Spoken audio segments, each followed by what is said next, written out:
aka Brandon. This is episode 66 of the Anime Dojo. I'm alongside Chris and Deon this evening. Gentlemen, how you doing? What's good? Doing good. What's happening? Doing well, can't complain. I'm gonna put this Okay, out there match right that now. energy. That's some energy. I loved it. I'm gonna put this out there so y'all do know we are 2 weeks away from Anime Matsuri when me and the guys will be going out there that Tuesday after, which will be the 13th. We will be doing the podcast. The first half of that podcast will be talking about Anime Matsuri for that and also doing the episodes. So look forward to that. Mark that on your calendars. But tonight That's we have an funny, interesting. Brandon. That is incredibly funny, bro. For the last two episodes, you have said the con is 3 weeks away, 4 weeks away, and each time you were like extremely early. But now on this podcast, you said 2 weeks when it's actually less than 2 weeks. 2 weeks. Technically, date-wise, it's less than 2. Date-wise, it's less than 2 weeks, but technically 2 weeks from the, It's like a week and 4 days. 4 days. Yeah. Yeah. My sense of time is kind of off, but yes. We have a couple things to get into tonight. We're going to talk about a crossover that's going to be happening in the anime world with two iconic brands. We'll talk about that. Oh, and I just saw it advertised. Oh, We'll get into that. We're also going to be talking about a video game that's going to be coming out. We're getting another anime video game. This is kind of weird. I don't think we need one, but we'll get into that. We're also going to mention the charts, and which changed a lot for Anime Corner and even for the other chart that Chris sent us. And then we'll get through the episodes. The episodes tonight will be episode 4 of Shy, or episode 17 of Shy, excuse me, and episode 4 of Dungeon People. So let's start this off with the crossover. We are getting Naruto cross Ninja Turtles. Let me repeat myself. Naruto cross. Oh, I see, Nick. The Ninja Turtles. Here's the thing. I'm actually. It's funny. I am actually not. This is not a bad thing. I don't think this is a bad thing. But I think if you're a fan of Naruto, you're not gonna really like the Ninja Turtle crossover part of this. Chris, I'll start off with you. What do you think about the fact we're getting this as a series? bro, this can either be good or bad. But right now, this has a huge ass question mark on it. I mean, bro, like, let's be real for a minute. If dropping the Ninja Turtles into the Shinobi village, yeah, they know how to use weapons, but they have no ninjutsu or jutsu, and I'd be damned if I see a Ninja Turtle's eyes be different than what they supposed to be. Like, dude, like, come on now, like, oh my god, like this is Deon, take over, bro, because Could you imagine Raphael with a shining gun? No, absolutely not. can you imagine Michelangelo with anything? Michelangelo just busts out like his shadow clone jutsu. You go get me pizza. You go get the skateboard. Let's go. Shadow clone jutsu.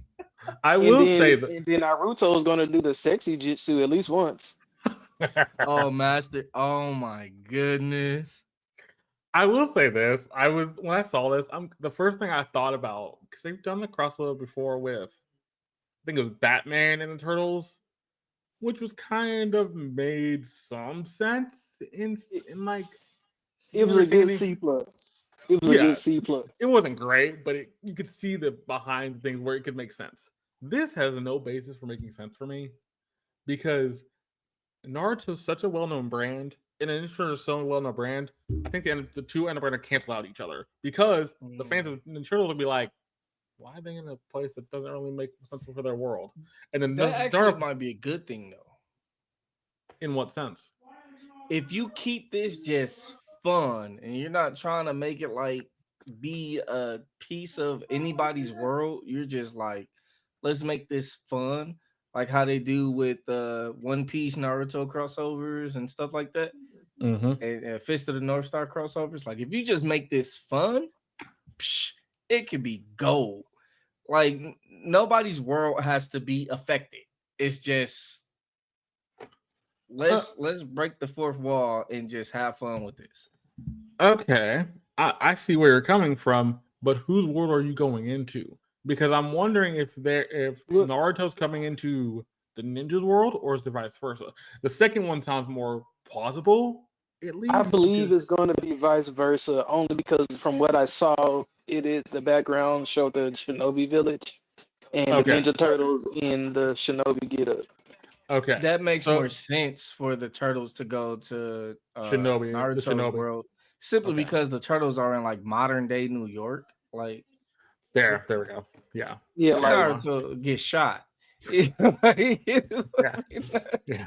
He'd be like, you I, know, "Oh, why we not doing it?" like can you imagine he try to does his shadow clones and I break out with a submachine gun? Like Right? Like what? Like the turtles are used to dodging bullets. I don't think I don't he know ain't if ready. Naruto ready for that.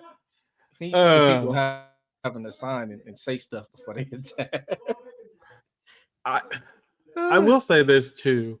On the scale of like crossovers we've gotten over the time period y'all watched anime, where do you rank this as a scale of like 1 to 10? Like one of the weirdest or not really weird crossovers. One being not really weird, 10 being kind of really weird. I'll start off with you for that for Deon. I mean, seeing how we're watching Suicide Squad Isekai right now, I'm not saying that this is too weird. Okay. Like it's not like it's the Simpsons going into Naruto world. Like at least they're ninjas. Like That and yeah. Naruto is known for having like animal based characters somewhat, Mm-hmm. that talk and move. So it wouldn't be too weird to have him in. So I'm gonna say about a 7 or 8. So 7.5, something like that.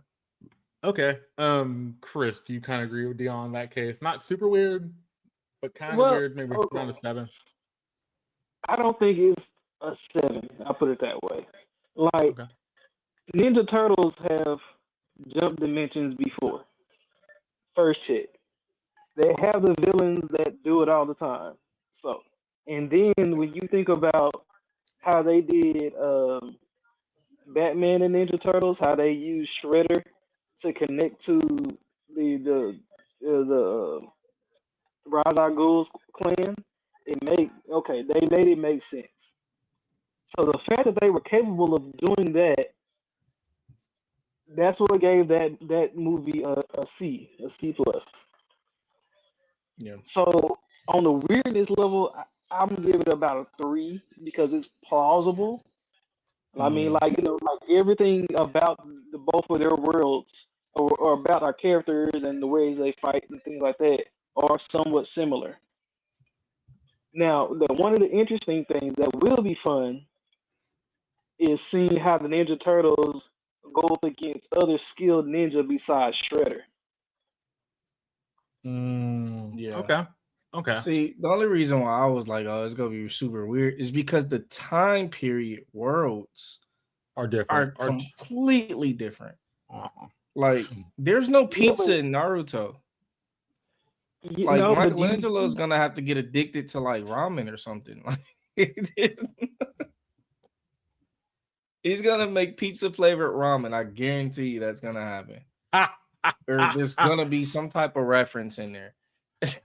I, I, oh I yeah, I think the thing with that is they could literally write that in where it's not gonna it would make sense for him. Nah, don't change it.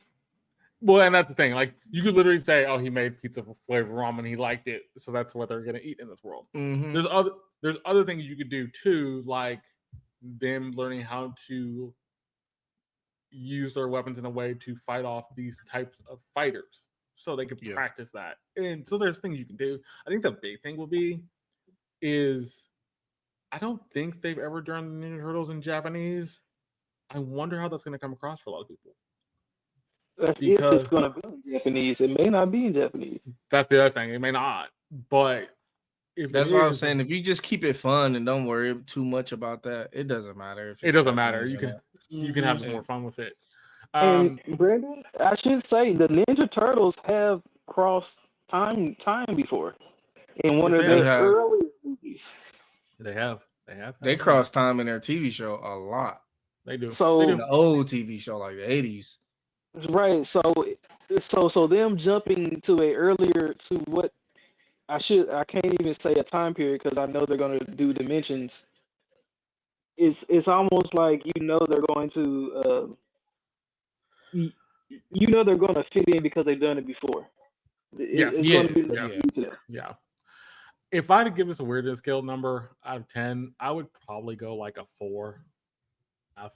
I don't think it's too out of Oh, the so realm. make me the bad guy. Everybody just make me the But- bad guy for saying this. but But here's here's the thing, weird shit. But Hey man, you being honest, man. You being honest. You're being honest. I think it's not. I think for a lot of fans, it won't. I think for a lot of fans, it will be kind of out there because if you're a fan of one or the other, you're gonna be like, it doesn't work. If you're a fan of both and you know both very well, you're probably like, still doesn't work because I don't see how this is gonna make sense. Ultimately, I agree with you, Deon. This doesn't need to make sense. You can just make it fun. Make it fun. Yeah. Doesn't really matter. Does not really matter how you do it. like I It's almost weird. want it to be super weird and Yeah. just funny and tropey and like just swing for the fences and do everything you can't do in your original shows in this little combination, and let's have some fun with it. I don't know when it's gonna come out. I didn't see a release date for it. If I remember correctly, Somebody told me it might be coming out in the fall. fall. That's why I kind of This fall? figured. Yeah, but Like the only next thing week? they haven't not next I week. think October, November. Yeah, so late October, early October, maybe early November. I hope kinda so. thing. That's That'd be interesting. That'd be fun. That The means they've only been thing- working on it for a while already. Yeah, the only thing that I'm curious to say is it like a movie or is it going to be a season? I think it's gonna be episodic. I assume it's gonna be episodic unless the only reason you would do a movie is just a one-time thing. So they get out, they go to that dimension, they try to figure out how to go back home. They fight some ninjas, some of the If it's in the world of Naruto, I can see it might be episodic, but if it's in the Ninja Turtles fashion, it's going to be in a movie. it's a one-shot. I think that's flipped. Naruto is known for having their movies do like weird random weird stuff that has nothing to do with their episodes. So I guess that would depend on what what it's going to be. If they're trying to make it more serious, like it's going to be episodic. If they're trying to keep it light and fun and airy, then it's going to be a movie. Which I hope it's a movie. Give me something just thrown at me and don't make me like try to swallow this hard pill once a week for like 3-4 weeks at least. Mm-hmm. Like, give me something I can easily digest. Let's get into this, and let me know what y'all think in the comments about this. Let's get into this. We are getting a Bleach video game, and I did not know. I don't know why we're getting this. It's kind of weird. Bleach Reborn of Souls gameplay overview trailer came out. This was on the 24th of July, coming to PlayStation, Xbox, and PC. I'm gonna say this right now. Just stop. Like, y'all need to stop doing the anime game thing. I get why you do it. I get why Bleach is popular enough you could do it with. Deon, you're the Bleach fan here, so I'm gonna ask you this first. Do you think it's a good idea, and would you actually play it? So, good idea. As a gamer who is also an anime fan, I love anime video games when they're done correct, when they're done the right way. And I know a lot of people don't like it, but I love Jump Force. Jump Force wasn't bad. It just didn't have enough content. Yeah, give me that. something I can play forever with it. But the game itself was good. Naruto, all the Shippudens and Ninja Storms were great. Even the Dragon Ball Z games, I haven't played one that I just was like, this is just super, super trash. Why did they make this? Even if it was trash, I at least understood why they made it. Mm-hmm. This, however, this era of super crunchy video games we've been getting with the solo leveling and Reincarnated the Slime, and all these video games. These mobile trash games, keep them. Keep them. Now, if this is going to be a full out, and I haven't done my research in this because I normally don't until it like gets released because I'll be so anticipating and wanting to play it. So, based on the tweet from Anime TV, this is PlayStation, Xbox, PC. So it's coming to consoles and it's coming to PC. So we're not getting a mobile version for this, which makes sense. Which is probably a good thing. This is going to be the best Bleach game ever made. Based off of that. Like that's actually yeah, fair enough. This is going to be the best. And I mean, I'm talking top 10 anime games ever made based off of that. Fair enough. Chris, like what do you even think about beating out this? Persona. Like this is going to be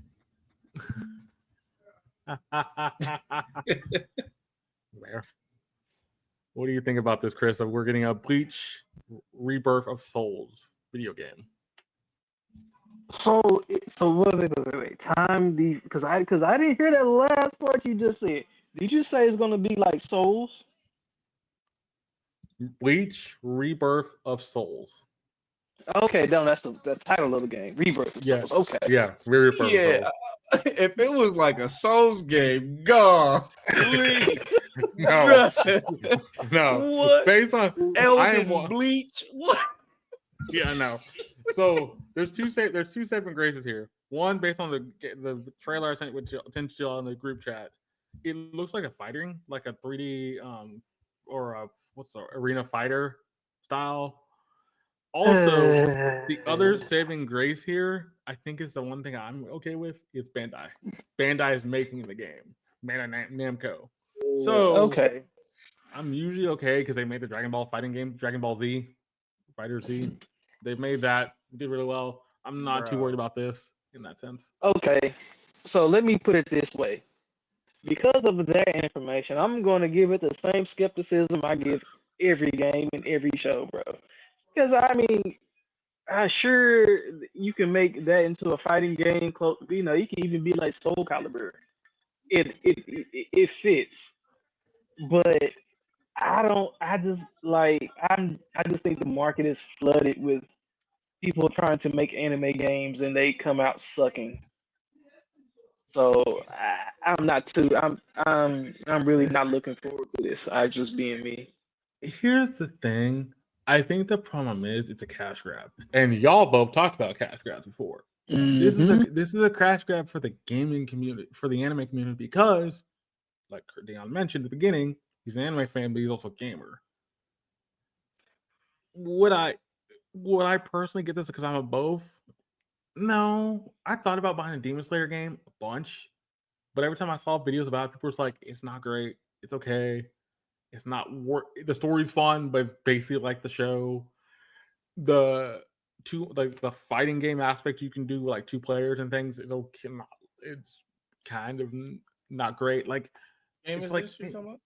the Demon Slayer. They made a Demon Slayer video game. It's on Xbox. Oh yeah, okay. Yeah.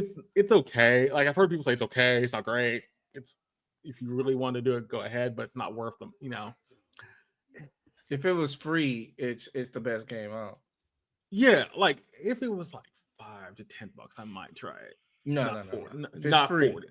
Yeah, because but you not still got games out that are free. That's better than it. Correct. So it has to be free. Not 40. But and the thing is, if I really wanted to get into that style of game, I would play Honkai. I would play Genshin Impact. I would ultimately do things that have the better feel to it. The saving grace, like I said before in the beginning of this, after Chris talked, I was like, saving grace to me is Bandai. It is Bandai Namco. If it was anybody else outside of them or Arc System Works, I'd be kind of like, no. But Bandai gives me hope because they do Tekken series. Nah, don't let it give you hope. Yeah, that's the only because it's Bandai is why I just watched this reel, and yeah, Bandai does the same thing they do with all their other games. It's a reskin. This is literally Fighter Z with Bleach characters. With Bleach characters. Yes, it is. That's a lot. That's the first thing I noticed. I'm like, as a Bleach fan, if I'm not a Dragon Ball Z fan, but I'm a Bleach fan, this is great because I finally get a fighting game that's an actual fighting game and not a gotcha game. But I'm gonna ask you both this then. I'm gonna ask you this then, both of y'all.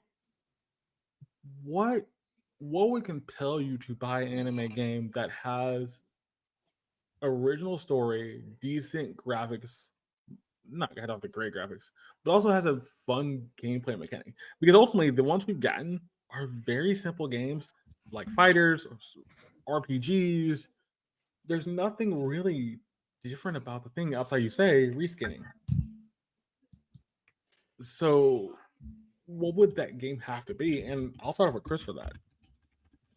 Okay, so just like how we started, if Bleach was getting made like Dark Souls, oh my God, I would for the reservation, I would pay good money for Bleach made like Soul Calibur. I mean, like Dark Dark. Souls.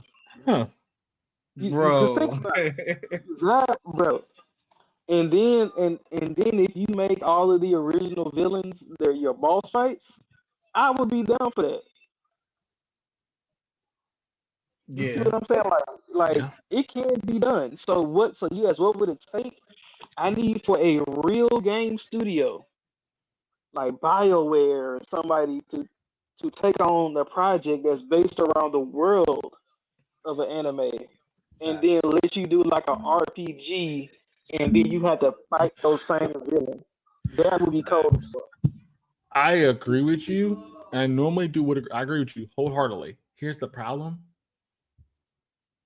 And think about this for a second. Think how much work it took to make the Suicide Squad anime. I'm only bringing that up because it's actually kind of, there's a reason I'm bringing this up. Bandai Namco is a Japan-based company. I don't think the people who own Bleach trust anybody else outside Japan to make a game for them. All the games we've seen so far from anime wise are be done by Japan-based studios. It would take a Which is why hard, they suck. well, yes, but it would take a hard sell to sell that to like a studio outside of Japan, and it would actually be okay for them to mess with the characters or mess with the story or mess with the world But of the app. Yeah, I okay, mean, but it's that the same thing with these movie industries, though. Do what you do best and delegate to somebody else who does that just as good in their field. bingo. Like Warner Brothers, great, cool, do your thing. Don't try to make no anime. I mean, not even gonna get on Suicide Squad, bro. But no, finish your I thought. finally caught up. So Finish your thought because I want to finish your thought because I think I know where you're headed with that thought. But like when you try to dip your toe into another pool that has nothing, it comes out half cocked, Yep. and it's not as good as you think it is. Come like Well, everybody thinks their art deserves to go on the refrigerator. That's not the case. It's not as good as your Like mommy said it was. like It's Deon Brandy.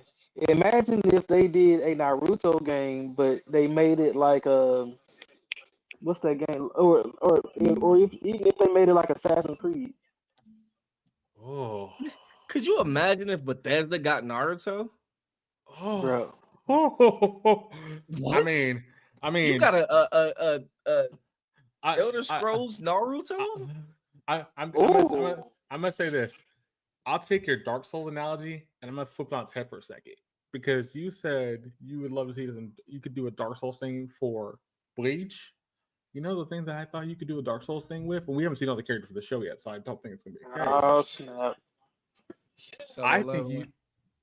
Soul Leveling would be one, but the other one Oh. I thought about was Kaiju number 8. You have all the kaiju. Ooh. You have all the kaiju possible. So you technically See, could technically do a kaiju version of a Dark Souls game where you're fighting through all the kaiju with bosses, like number 9, number 10, and you just I could like it's insane because that's a simple thing you can do. That's a simple thing you can do without messing with the story. Go ahead, B. Keep cooking. Keep cooking, bro. Keep cooking. But here's the thing: y'all both are right. Don't play it safe. Y'all both right. Don't play it safe. Don't play it where you're just gonna have somebody else who knows it better can do it. The thing is, and y'all both know this by watching anime, following that scene, having most of those companies in Japan they work within the companies they're from in their own country. They really go outside the United States, outside their own country to do stuff unless it comes to voice acting, but they have Crunchyroll to help them with that. Or they have Crunchyroll, Funimation, whatever you want to call it, will help them with that. But Japan games suck. That's the point. They're not always. They're not Name going to be one good outside Nintendo. Name one good company. Sega, but even then, Sega's only Sonic. Sega's only Sonic. When have Sega done anything in the past 20 years? That Frontiers. was good. Sonic Frontiers, but I mean, Ooh. Frontiers was good enough. We can debate on that. You can debate on that. You can debate on that. But he did answer your questions though. I mean, you're right. One out of 20 years. And then, if I don't do that route, I'm not going to go fighting games because fighting games is a niche. So if I went the fighting game route, Tekken 8, I can go good to gear for that. I could do a lot of other things, but even then, that's not going to be. These are so Tekken hasn't been as big since Tekken Tag. Guilty Gear hasn't been as big since 2. Okay, that's so like saying Capcom is in Marvel versus Capcom, which hasn't been as big since 2, and 3 came out successful, but it still wasn't as big as 2. Yeah, fair. And then look what they did with 4, flop.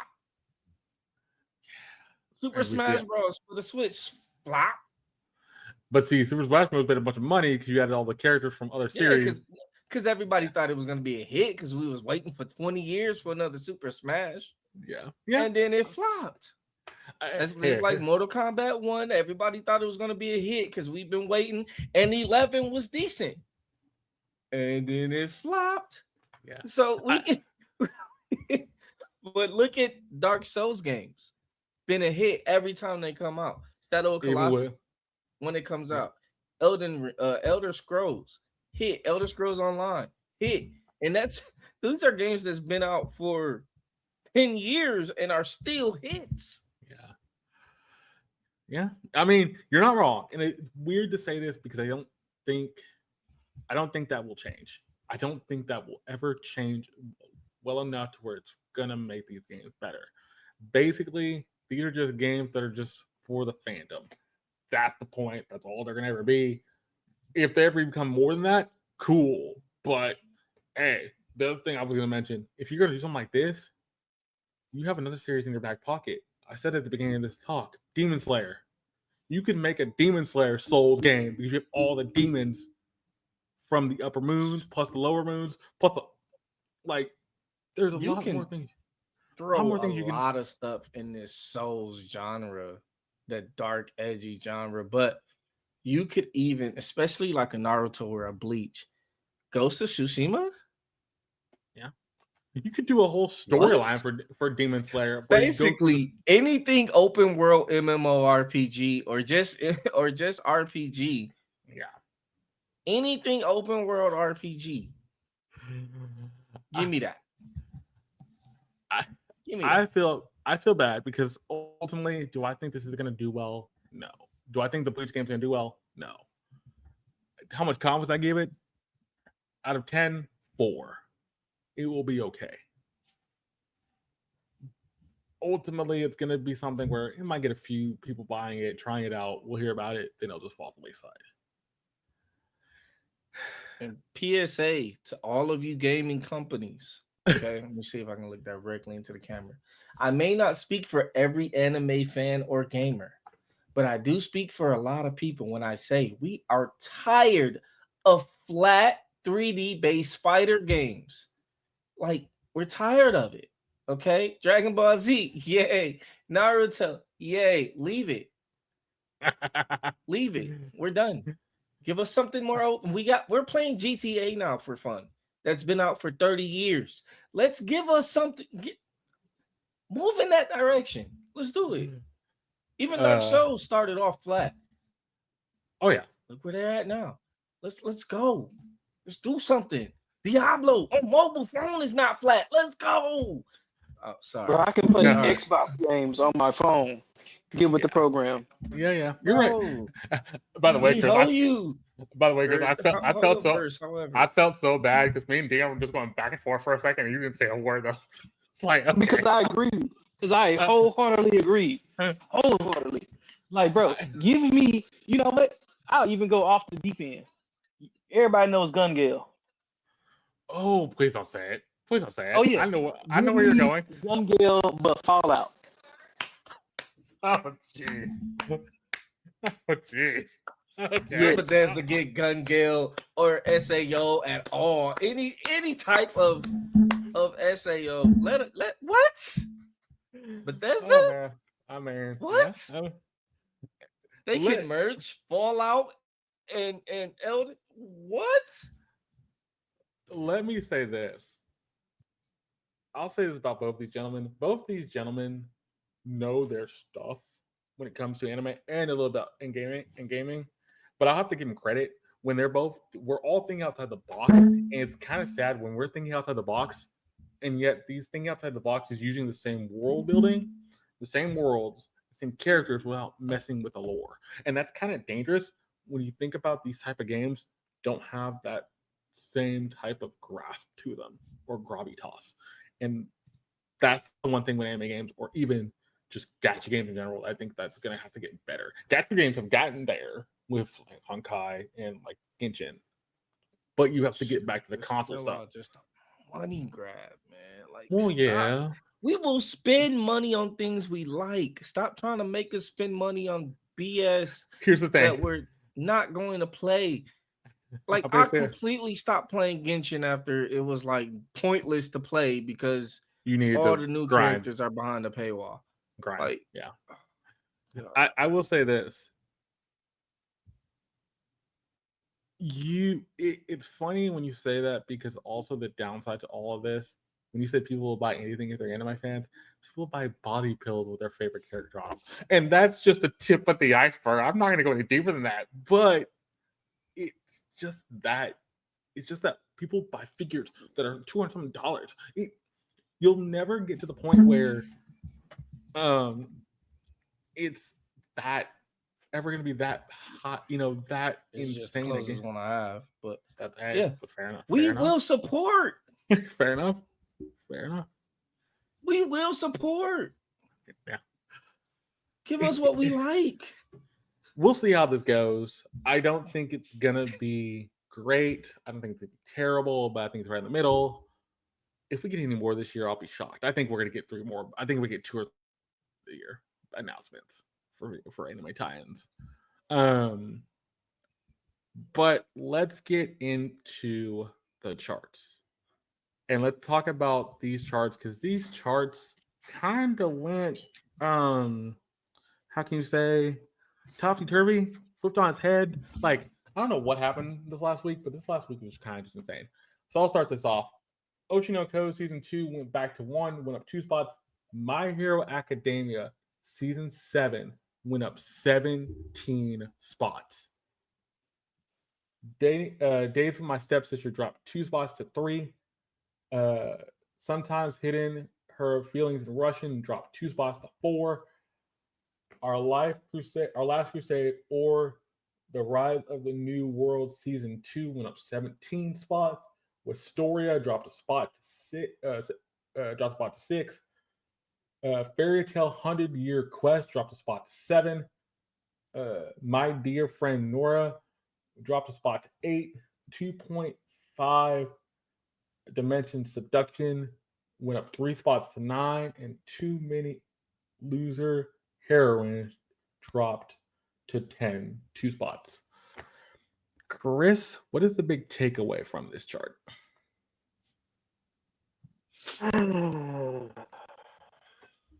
Why are people so into dramas? That's my first thing. The second thing, why is everybody so freaking horny? Like, okay. But continue. I mean, that's Perverted world we live in, bro. like this is what I get from this chart, bro. Every time a show puts out something that's even remotely sensual, people lose their minds. Like, are we as a people so desperate for love and attention that this is what it comes to? Apparently so. As an anime community, it's all about the perversion. Okay. I want to. I don't disagree with that. But Chris, I'm gonna ask for this. Give me 3 from the top 10 that would give you that indication, please. Have you not been watching anything from this season? Oh man. I have, Uh, but give me 3 because I want to see where you're taking. Give me 3. hold up, bro. I got to actually pull up this list. Give me a second, because Okay, this is gonna okay, get good. 2.5, it jumped up. that's fair. Mm-hmm. Days of 7 My on the, Stepsister is still which on I here. which I haven't seen, so I don't know much about it. That Which one? is. Okay, yeah, okay, fair enough. I get that one. I can see it. Uh, Do I need? Everything on here. Heights are feeling in Russia. okay, My okay, so dear you give me friend, 3. which is Oshinoko. Why do Thank you, people like Deon. Oshinoko? Why? Why? Give me one reason why people like Oshinoko. But here's the thing, Chris. You say that, and I also think about the fact that yet they're playing with that trope very loosely, super loosely. Okay, but look at what's at number one, and Correct. I rest my case with that. Correct. Because Oshinoko is playing with it a little bit. I know that because I've Bruh, heard that. Oshinoko. We're at the point now where everybody knows. Can, do you yeah, guys know? Can I put it out there? Go ahead. by Like, all means. this is a story about pedophilia and incest, and it's number one. Yep. Yep. Just like on a bad time. Okay. If we're gonna go that route, I'll put it to you this way. This one, 2.5, which I appreciate. I do.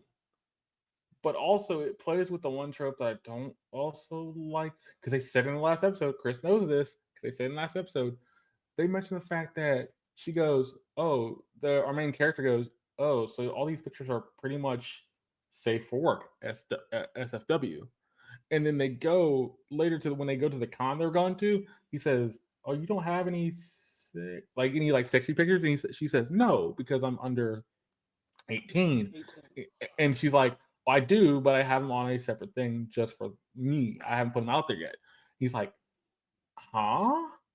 And he kind of like, but also he kind of like smiles. He's like, "Oh, I want to," it was very weird, but Mhm. in the sense of it, it kind of made me feel like, wait, are they gonna eventually do an episode where she actually shows off Brandon, those, which they will. we can't even say that the show is SFW No, because never they true. flash stuff. They flash, and now No, I really don't want to watch the show anymore because they just openly admitted that she's under 18. Like, dude, what am I supposed to do correct. with that?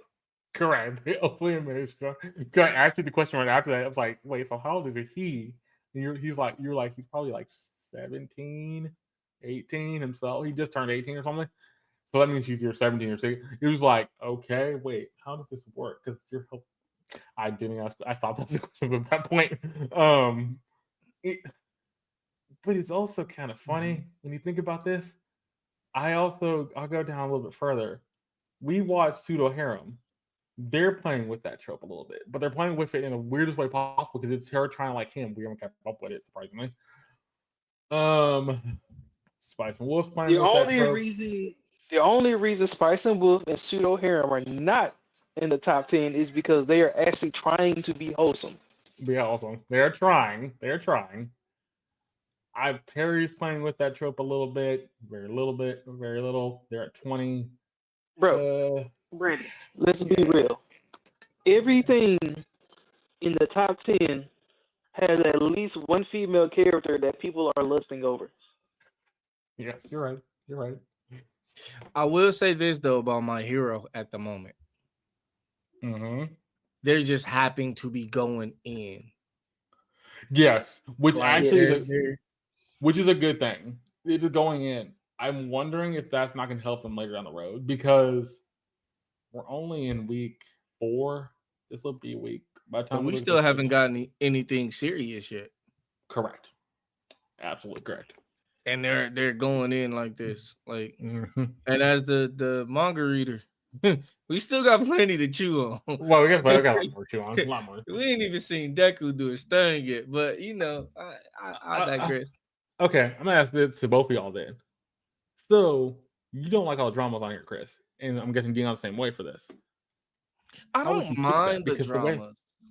I don't mind the dramas. My thing is I want good anime to succeed. And if it's being pushed back by stuff that's not good, then that's where I draw the line. Like if it's a good drama, let it be in the top. Like as much as I didn't like Fearing, it it deserved was it. It deserved loved. It Yeah. was beloved by everybody. And great story, great animation style, great characters. Like, did I personally think the story was boring? Yes. Do I understand why it held the top spot? Absolutely. But this stuff? Rare. Is it scary to me to say this then? Because all respect. Is it Like, scary to say I don't know. that I enjoy 2.5? I enjoy VTuber Legend, and I'm even enjoying. Weird to say this because I don't think it's they do it also.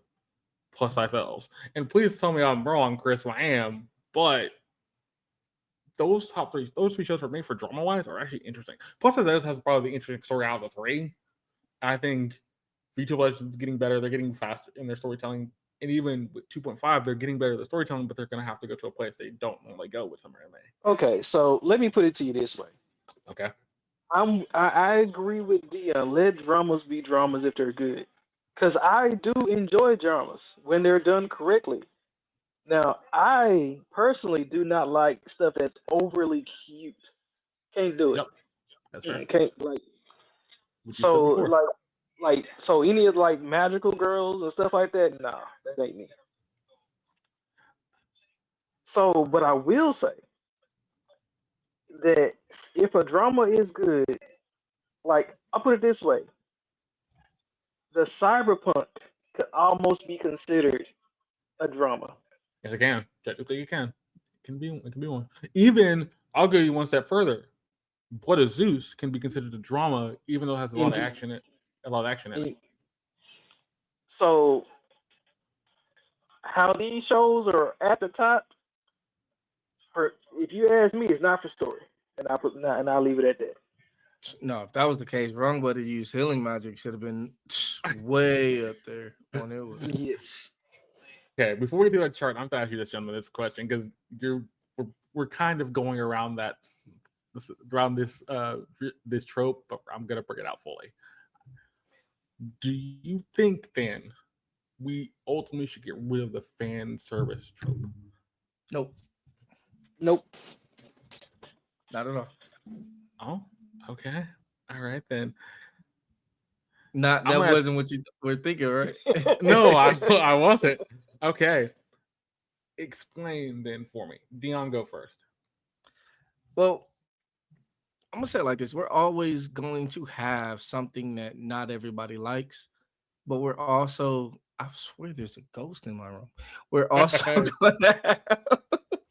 Sorry, I can't ignore this. It keeps opening back. There you go. Let's continue. Okay. Sorry, it was distracting. But we're always all right. And see, we're always gonna have things we don't like, things we do like, whatever. But as far as the fanfare, fan service, whatever, you take it, you leave it. It's not what's making or breaking good anime.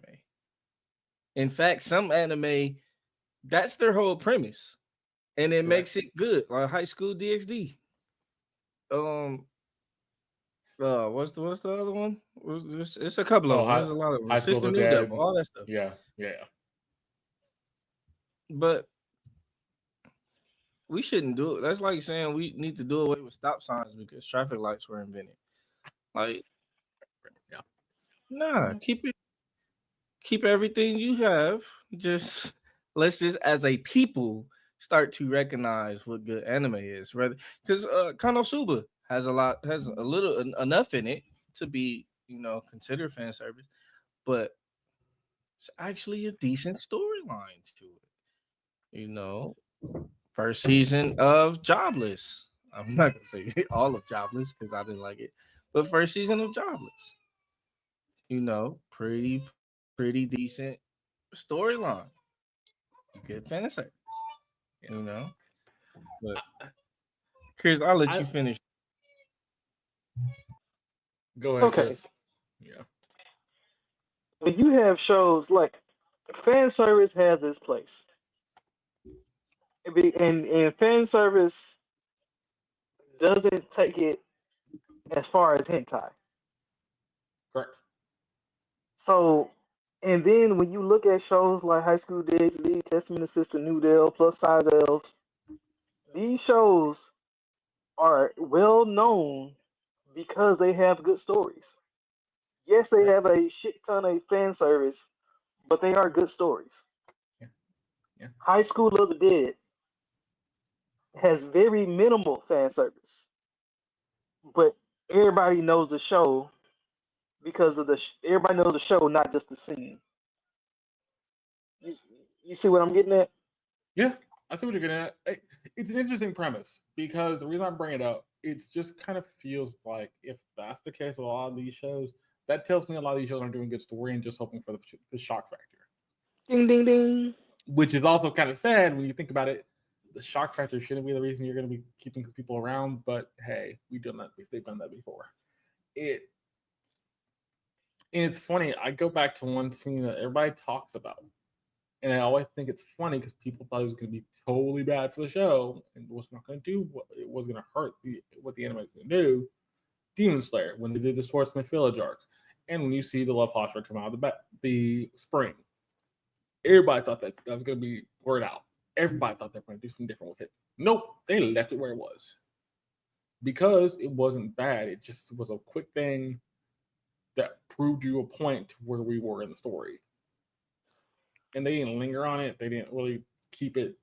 They kept it intact, and they actually covered it up really well with certain like her hair and light and things like that. So it's just like, okay, you did it well enough to where it doesn't feel awkward. But well, people are people. I know people are just. I don't know. It's just gonna be funny. Okay, Chris, go through the second chart for me, and see if there's any major differences from it. Oh, okay. Number 1, Oshinoko. 2, too many losing heroines. 3, highs her feelings and brushing. 4, hero. 5, my dear Nokatan. 6, Tower of God. 7, Wistoria. 8 is the Montagari series. 9 is Pseudo Harem. 10 is Spice and Wolf. I mean, yeah. I mean, yeah. It's bad because the tops are the same. Which what was the tells me number 2 on the other list? My Hero. So that's the only difference. And what was number 3? Days with My Stepsister. See, now where is that on this list? It's not even close. It's not even on the top 15, I don't think. I don't know. It's not even in the top 20. Nope, that's what I figured. No, I take that back. It's number 13. Okay, so it's in the top 15, but it's nowhere near where the anime corner video one has it. So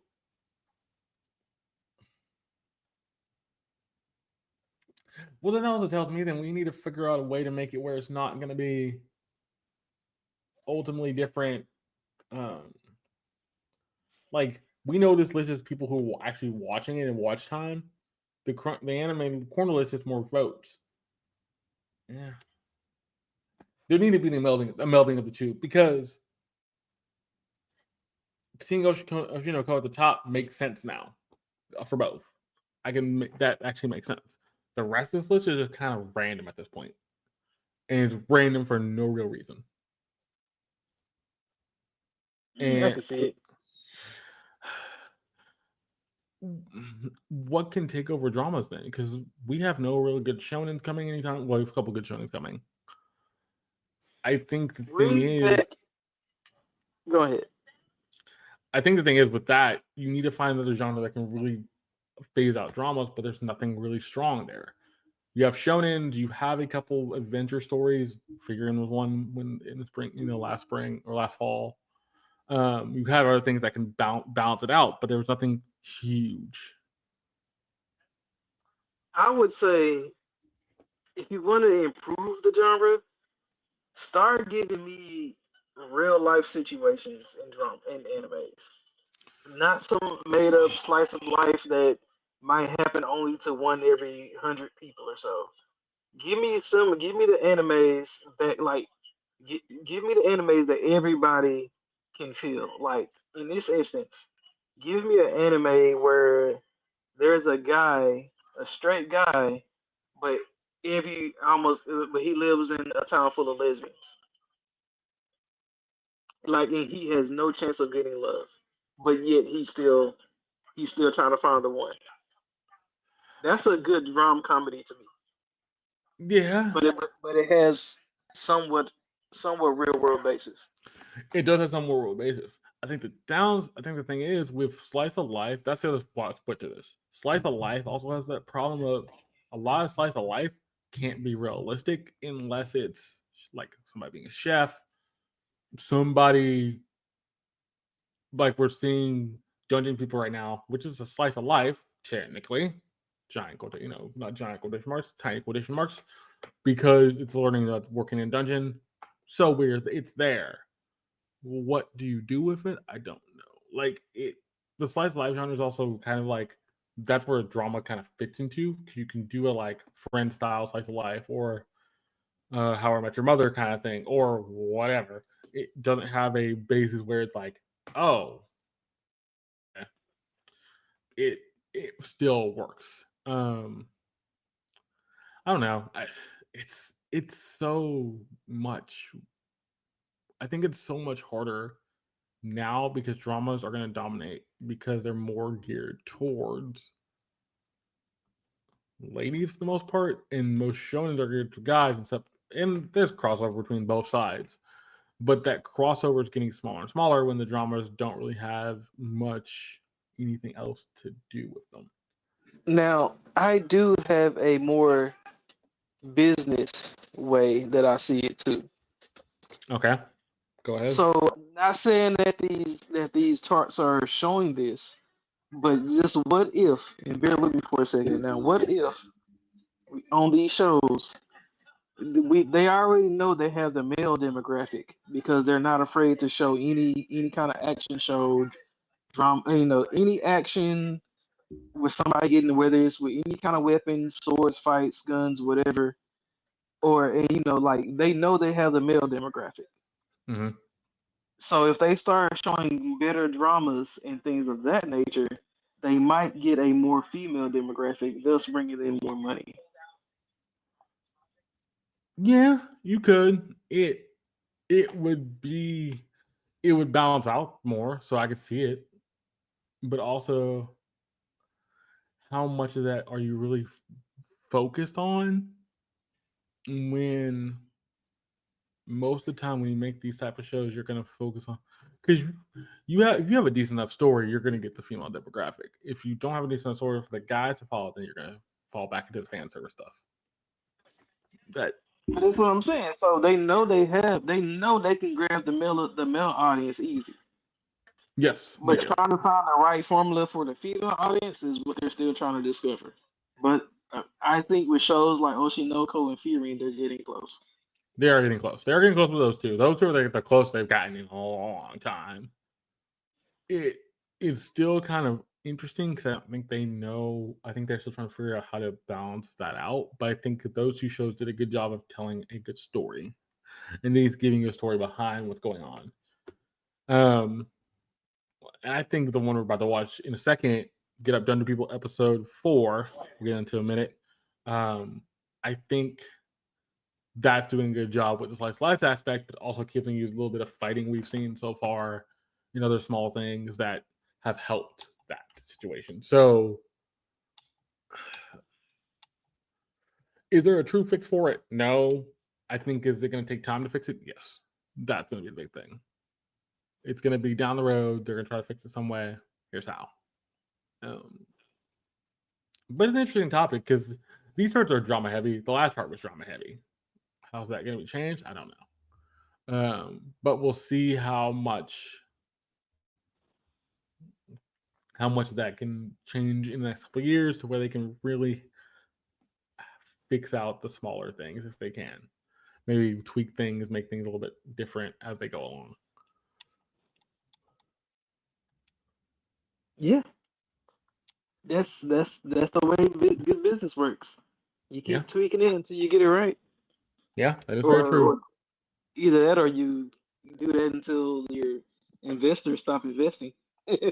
Yeah, that's the other problem. Well, when is that whole point? Like when you stop investing in the actual show itself or the genre because you don't have the backing. Exactly. But like I said, let me know what y'all think in the comments. We're about to get into Dungeon People episode 4. I hope you have that up in a second. We'll get into it and kind of watching and talk about it. I will say with this episode was very interesting because it picks up where we kind of left off. It builds a little more story, and we figure out something about our main character that's really interesting. And I think that's going to be kind of the way we're going to keep building the show and giving us more of a dynamic thing with it as well. So kind of like understanding here's what's coming up, here's what's going to be happening, all that kind of stuff. But in a second, I will say 3, 2, 1, and then we're going. You ready? Let's go. All right. In 3, 2, 1, let's go.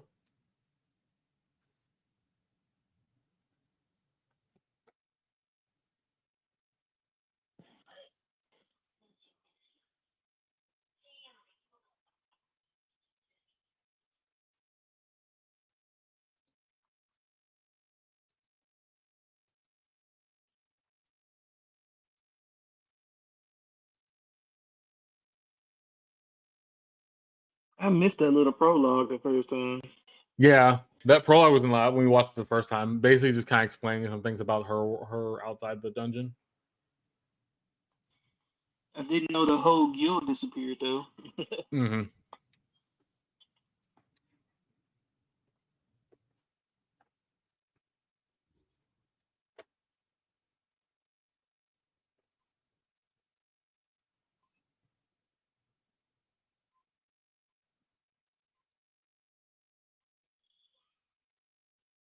Still like the song though. It is catchy, but I feel like I've heard it in another anime before. Mm-hmm.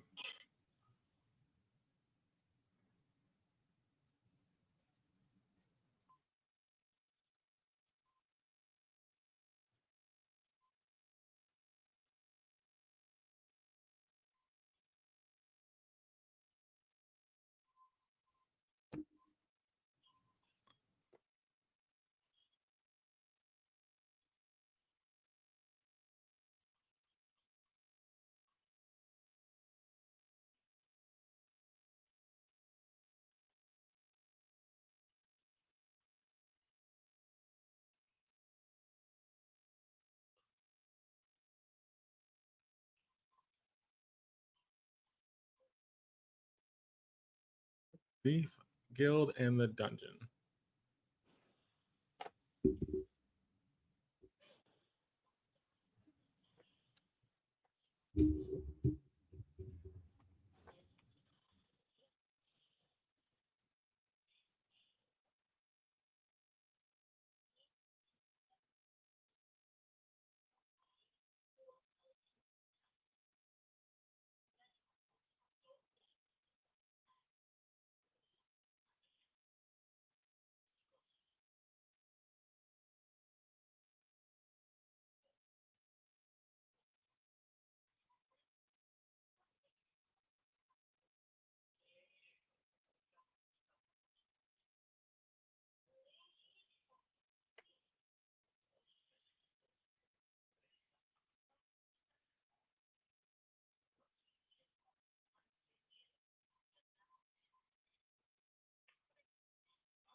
So they give the Thief Guild like backpacks and things.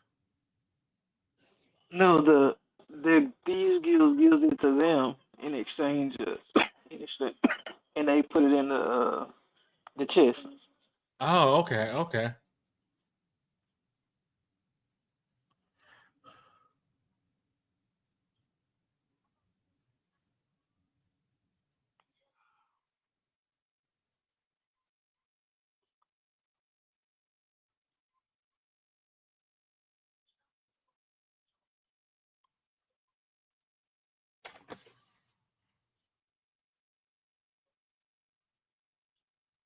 You know, I always thought about something. When you put things into a pocket dimension like that, like when you put whole swords and stuff in there, Hmm. how do you not cut your hand grabbing, trying to grab something? You know, if you have weapons in there. It probably is one of those things where it's like it knows once you grab in, like the hilt of the sword, the handle of the sword's in a certain place, so it's always going to be in the same way. I always thought that if you reached in there thinking what you wanted to grab and you just pulled it out. Yeah, you're probably thinking like, "Hey, I want to pull this out. It's going to manifest that for you right away." Yep. But then what if you forget you have something in there? That's true.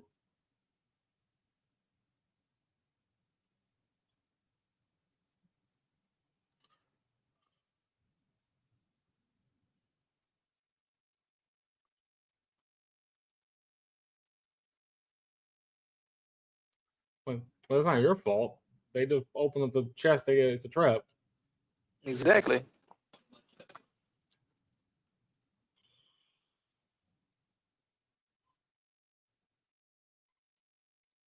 After watching this show, I am very excited to see the dungeon and slime. Mm. Oh yeah, I can see that because it does a very good job like telling the story. Not Hold on, only hold on. that, but in slime they went as far as to describe how they built their dungeon. Correct. So if you add this premise of the show and then think about how they explain slime, they're very similar in some ways, which is like Yes, which gives this show even more credibility. because there's a crossover there.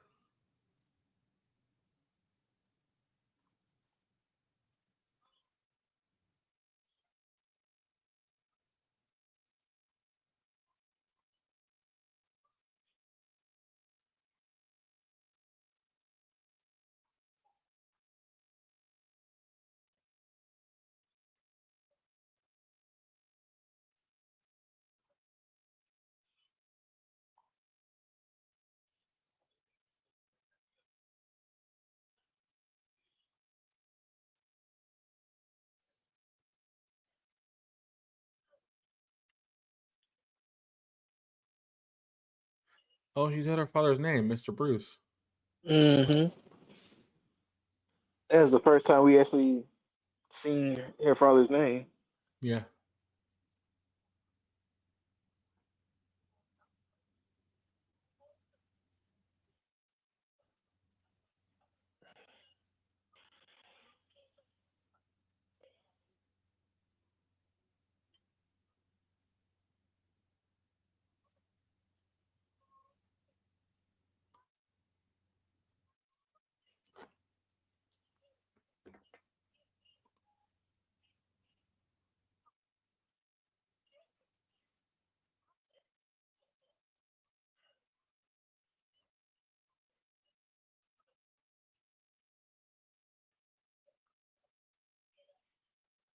Hmm.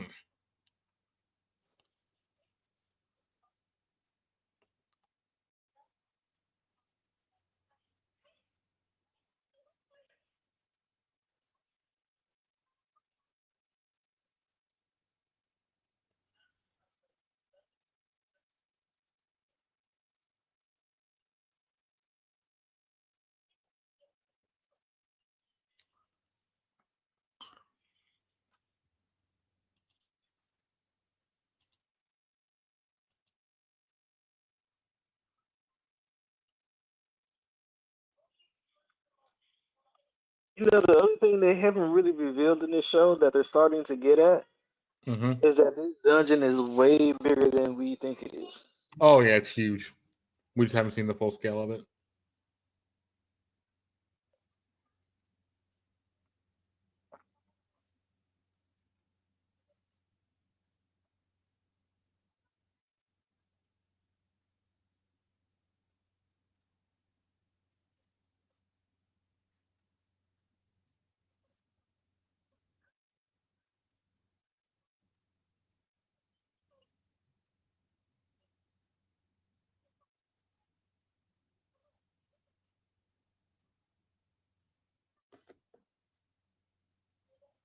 I love the fact using a slime as a fax machine / printer. And that would be a That detail you is wouldn't really need, but you make it make sense here. now see seeing that slime was actually a call to another anime. Yes, it was. Do you know that? Do you know which anime? Reincarnated? I wouldn't say reincarnated. It was actually giving a hail to Grace of the Gods. Oh yeah. Okay. In that anime, the main character uses slimes and different slimes for all kinds of things.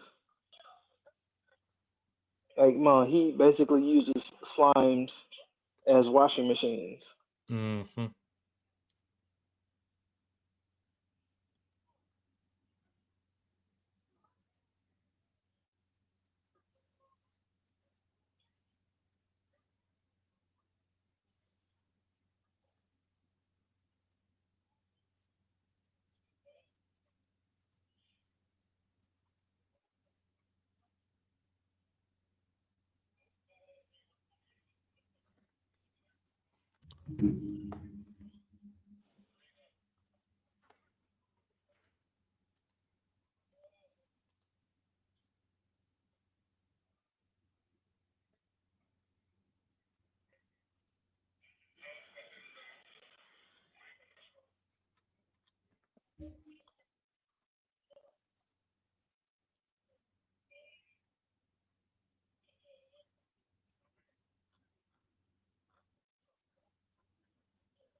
Wait. She said nobody but her father would say something like that. Your Yep. theory might come true, by the way, the more I think Mm, about it. Man, that's kind of creepy if it does. Yeah, kind of creepy, but it would actually make sense.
So, did her father abandon her?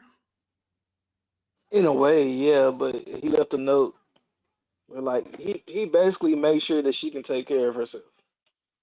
Hmm.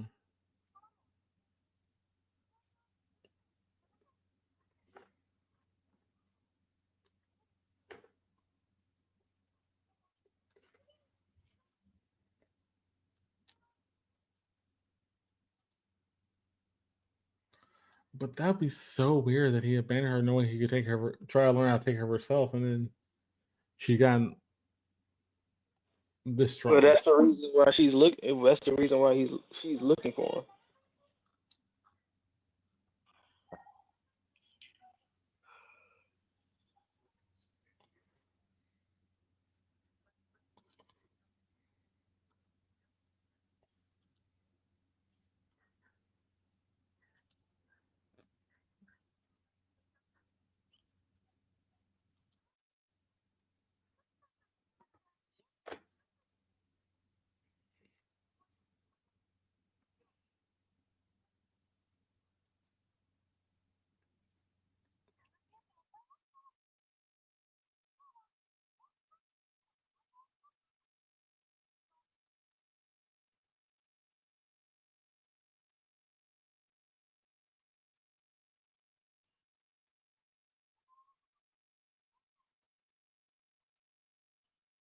Hey, that is huge. Jeez.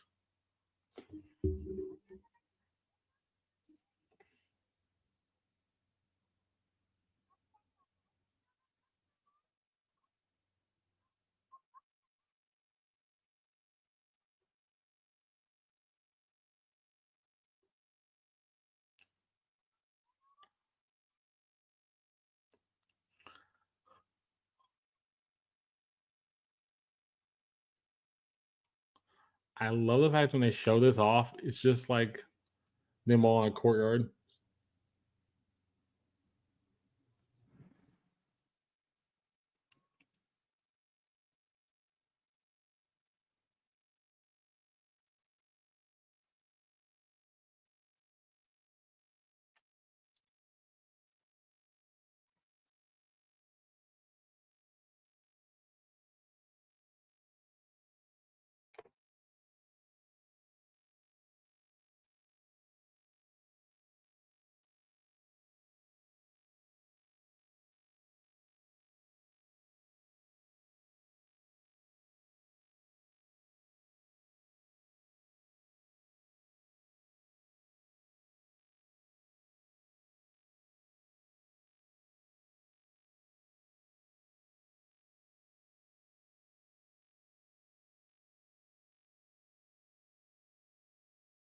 Windslayer.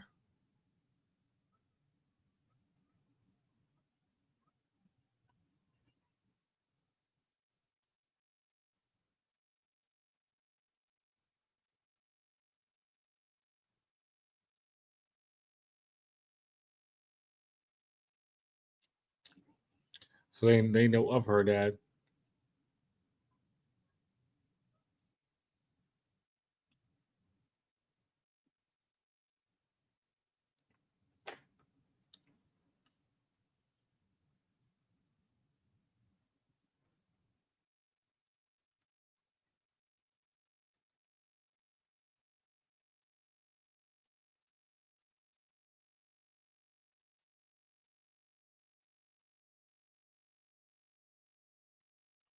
You have an arena.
It is still funny we have a high goblin instead of a title.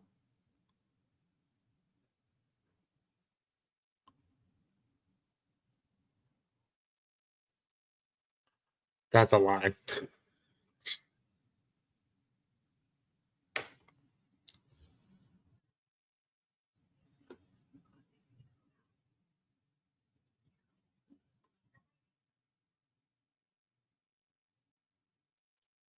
Can't blame him for asking though. Huh? I said you can't blame him for asking. No, you can't. But you also be like, yeah, it's a wrong place to do it. Wrong time, wrong place, and wrong person. Wrong person. Because she's not a goblin. She's human.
It's our true fight.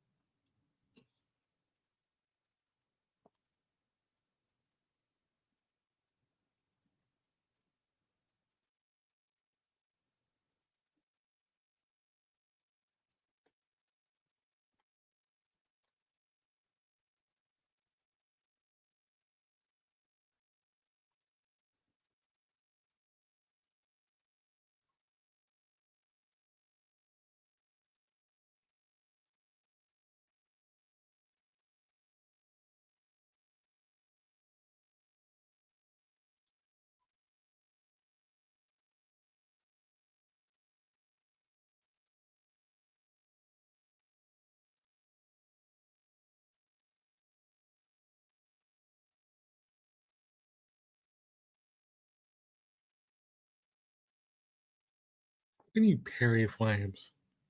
Mm-hmm.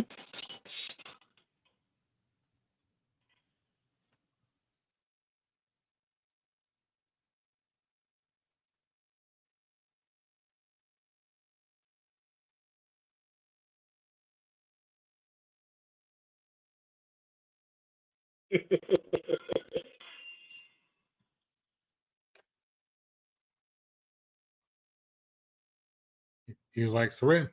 He was like, surrender or you're gonna, yeah. He's like, nah, ain't, nope, not. He said, nope.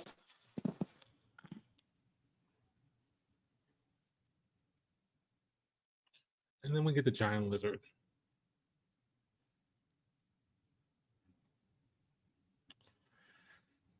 And that is the end of Dungeon People episode 4. This episode was actually really good. It built in a lot of things. We got a lot of answers to questions. Certain questions we had, certain ones we didn't. We didn't really have, but they still answered them for us. Let's get into this review. So I'm gonna let Chris do it. Chris has done every last one of them. Chris, however you want to do it, let's get into it. Okay, let's pretty much break this down into two parts. So in the first part, we get a little bit of the history of the thieves guilds that the dungeon works with. So we see it disappear in the beginning, but we now know that it has ties to this dungeon, which is why it disappears. But then we later learn that they have a business exchange that the dungeon takes in the old bags and repairs them, and also gets new ones that they put back into the dungeon too. And they also supply the business chain of items that go into the chest, which is an interesting concept that you don't see in shows. So seeing this part of the show, seeing this background part of the show, kind of puts dungeons into a different perspective. Yep. I will say I love the fact that they do the interesting like back and forth, like the interesting kind of telling us what's going on in dungeon, how dungeon life works, how they get their stuff. Deon, what do you think about this first part of this episode?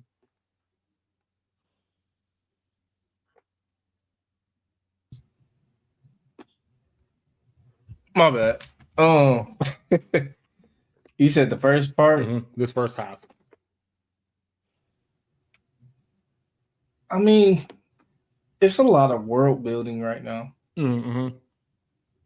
You're setting up like background for the characters and for her, but the biggest thing I'm taking away from this first half is we're speaking more about her father than we did in a lot of the other episodes. And I know we're only on like episode 4, but it's still giving a lot more information about things than and that's just this first half with like the bag and all this stuff. So I'm curious as to what goes on from here. Chris, you had an interesting theory about the father. Do you want to explain it to Deon? Sure. So in the scene when she's talking about the knife to the one of the dungeon smiths or whatever, he kind of notes the knife that she's using, where it comes from, and gives her a little bit of backstory. And then he says a phrase. I don't exactly remember what the phrase was, but the phrase reminded her of the same phrase that her father uses. So You and the weapon should try to lift up each other or something like that. something like that. Mm-hmm. But so my theory was, what if that guy is somehow her father? That's my theory right now. You think the troll guy is her father? He could be in disguise. Cursed. Well, you never know. I mean, he could be in anybody, I guess. Just Yeah. like she was in a skeleton. And the only reason that I think that theory could be correct is the possibility because we've seen her body get transformed into a skeleton, her life force get transformed to a clone. Like, there are connections you can make. See, my thought about it was he's on the 10th floor. And yeah, I know that the dungeon lady is the boss of the 10th floor. But when she reached the 10th floor, or when she fought her, she said, I usually have a couple people here to help me, but I'm not going to need them. I'm not going to use them right now. And I feel like her dad is the type of person to be like, oh, she working here too? Nah, I ain't going to talk to her unless she can reach the 10th floor. That would be also very interesting if they did that route. That could be a route they could go. That's definitely a route they could take in saying like he's trained her well. Can she master this? Yeah. It's an interesting thought. It's an interesting way they could go. It's just gonna be funny how they can balance that out as well. Chris, go to the back half of this episode. So the back half of this is basically seeing that she's getting more exploration in the dungeon when she gets, so she's showing her more of the living quarters, and when she gets into the I guess it's like a, I don't know, like a social room that they kind of call it. Mm-hmm. They, she all the monsters that she's killed and probably some that she's never met are all kind of glaring at her. And then that's when the admin comes to say, "Well, this is our new employee. Da, da, da, da. She's gonna be doing this, the same old introductions." Then all of a sudden, all the monsters are really friendly. All of a sudden, and then they're trying to get to know her. But in the background, there was something or someone that mentions, "Hey, that's the daughter of the wind slicer guy." There are leaving clues about her father, which is kind of cool. Now, the fun part of this episode is that the goblins, as they come out, as she's explaining, this is a arena part of the dungeon. We get in here, and the goblins are basically saying we want a rematch. While well, one of the other brothers had something else on his mind. We ain't gonna get that. Anyways, so the brothers, we get ready to experience the arena part of the dungeon, and the high orcs want a rematch. Basically, they get their asses handed to them again, almost if not the same way, but worse. And then one guy brother just quits. Like, yeah. Yep. But as she's in, she's on the dungeon, she's fighting. After the end of the fight, all of a sudden her dagger starts glowing, and oh, there's some kind of lizard creature. So, and that's where we end. This second half was really interesting. We heard Wind Slicer. We saw the goblin fight. I think the big thing from takeaway from this is just like they're, like you say, Chris, dropping more breadcrumbs for her dad and everything. Deon, what do you think about the second half?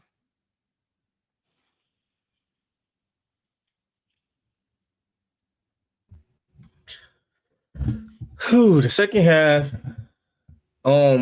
intriguing. It leaves a lot more questions about like not necessarily the storyline, but how the background of it is gonna work out. Like if she's meeting all these characters and stuff, how is she going to continue on through the dungeons? But Mm-hmm. I guess we still haven't seen everyone or everything yet because we still haven't seen what's in those big rooms. But um, it's gonna be interesting. I feel like it's too early to say I like this story, but I really like this anime. Okay. Okay. In that case, then, before I ask for this, get up episode 17 of Shy. We'll get into a second. What would you give Dungeon People episode 4 for a rating, Deon?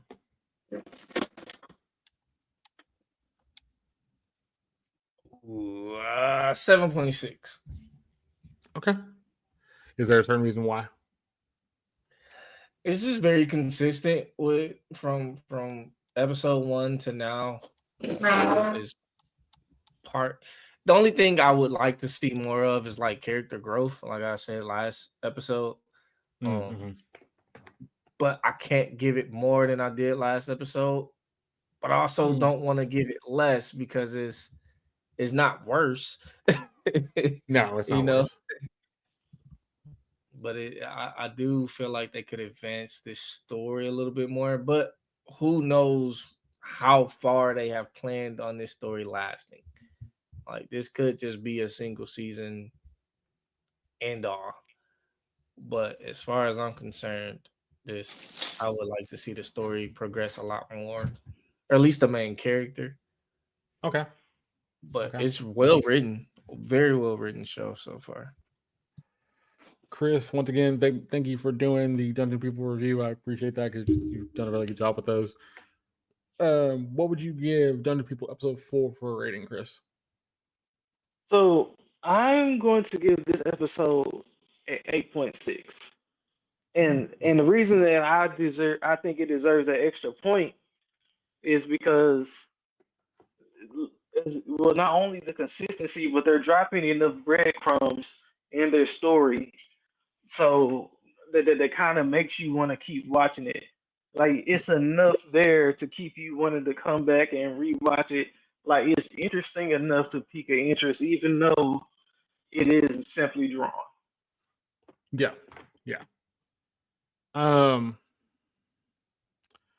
I would have to agree with that. So I'm gonna say 0.6 and 0.7. I agree with Chris on that. I think the breadcrumbs are good. I think the story is well done. I think I do agree with Deon partially. I think there should be a little more character building for our main character. Not a lot. There's not like boots and bounds they have to go, but I think there's a little bit they can add. The story is consistent. It is very easy to watch. They don't make it too complicated. I like the little details about the slime with the fax machine, the details of the goblins she's fought before, the details of the fact when she meets all the other monsters that they say, "Oh, you're the daughter of Wind Slicer." Like all those small details are really just kind of things like, okay, they're going to come back to make sense later. Um, yeah, it is. I think it's one of the best ones on High Dive right now. It's one of the best animes I think of the season so far. That I think really would be one for I think anybody can watch, anybody can get into. But ultimately, it's not something. I don't think it's going to be really highly touted because it's kind of low on people's list of actually watching. Ultimately, but we'll see where it ends up because we're at episode 5. We still have to get to. We're episode 4. We're gonna get to 5 and 6. But as we get to the midpoint, we'll see how this ends up. But let me make this statement, B. I'm sorry. No, go ahead. Go ahead. No, go ahead. Finish your. You can finish. I am thinking there's gonna be I think a linchpin moment that's gonna make people kind of figure out, oh, we need to watch this now. With most shows where it's gonna have, oh, we see something of the fathers, or we see the in like a off-screen thing, off-side screen thing, something like that nature.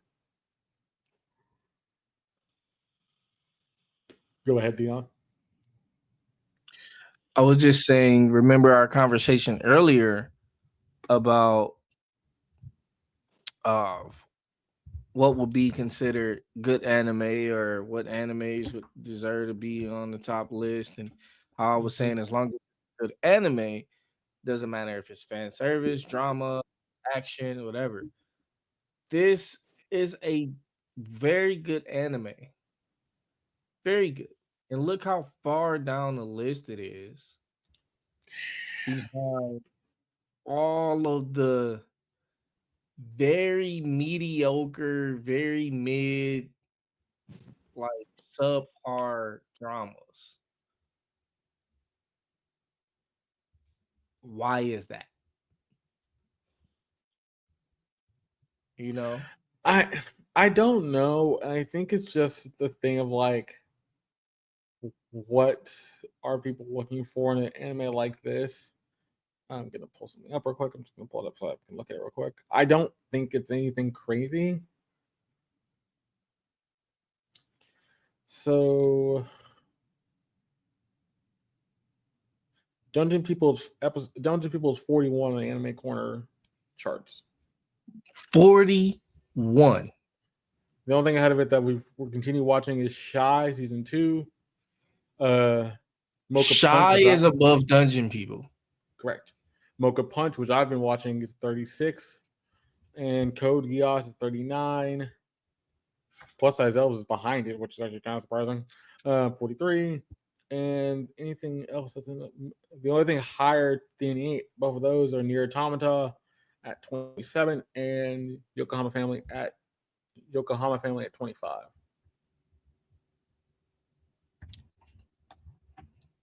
For this anime to be in the 40s, and we have not had a bad episode yet. What is that saying about anime as a whole, or the anime watcher as a group?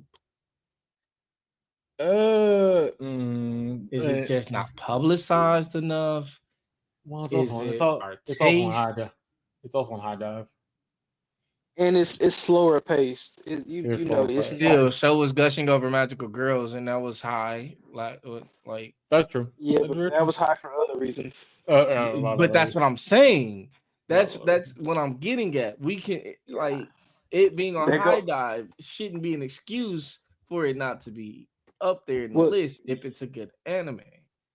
you remember the answer I gave to the chart? Vaguely, yes. Well, I think that's why. I mean, but that's just like Shangri-La and Wrong Way to Use Healing Magic last season or the season before last. Like Season before last. they were very, I mean, top tier anime. Top tier. And they might have hit the top 10 list once. I don't even think Wrong Way to Use Healing Magic ever hit the top 10 list. It No, did. it did No, it did. once. It did once. Yeah, it Once. did once or No, twice. Yeah. it stayed in the top 10 in the last. Back half, right? Of the Yeah, in season. the back. Did it? The I back. don't remember It that. did. No, but I get your point. I do get your point, Deon. I think it's one of those things where we're going back to the conversation we had earlier tonight. I'm going to bring this up before we're getting to Shy. We're going back to the thing we talked about earlier. Look at this everything in the top 10. Chris brought it up from the beginning. A lot of it has a lot of fan service and very just weird storytelling. But it works, which is sad. But yet, it's going to keep working. Something had to break that cycle. What's going to break it? Nothing.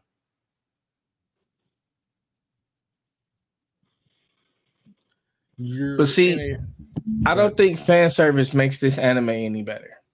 No, absolutely not. Oh no. Nope.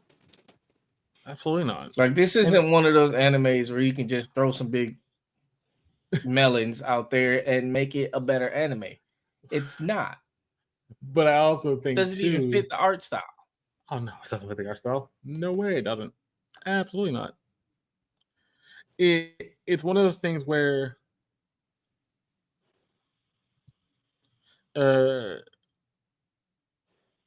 a thing of how do you handle your storytelling? Because storytelling is simple, storytelling is fun, but everything else is kind of everything else in a show can be really awkward and out there and doesn't make sense. We're about to go to something in a second where Shy, the storytelling ramped up immensely from a slow beginning and had nothing to do with anything else. So Like we'll see. I'm gonna say, I had to say this before the show because Shy and what they did in this episode, whoo, and like I'm very proud of some of the things that I'm starting to see in this episode, and I'll say that.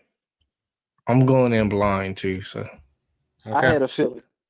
Fair I enough. had a yeah. I had a good feeling.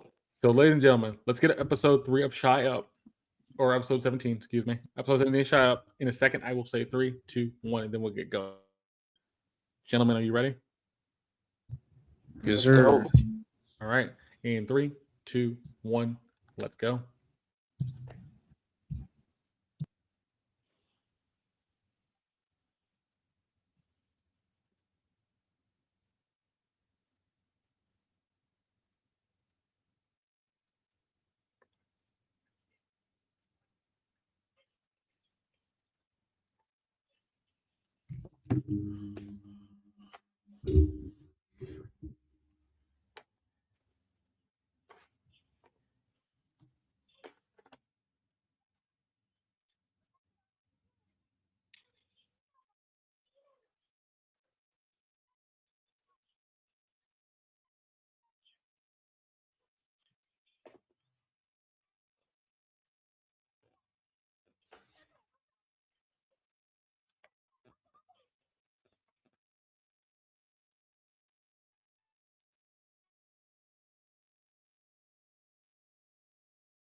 Does Shy seem more confident in that first part of that episode, or is that just me?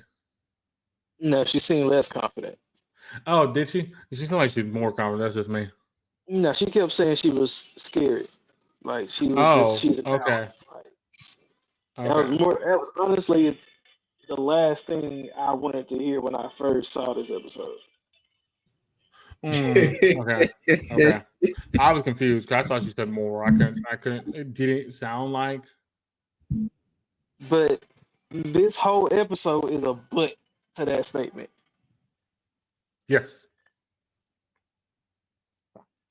We'll see. Cause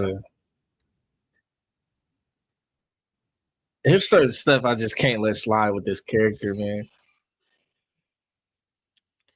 I mean, I normally agree. I do agree, but it kind of gotten.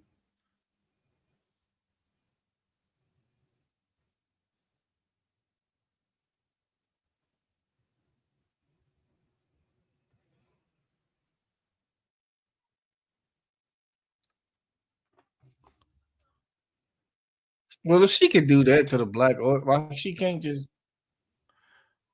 I mean, doesn't work like that. All right, so.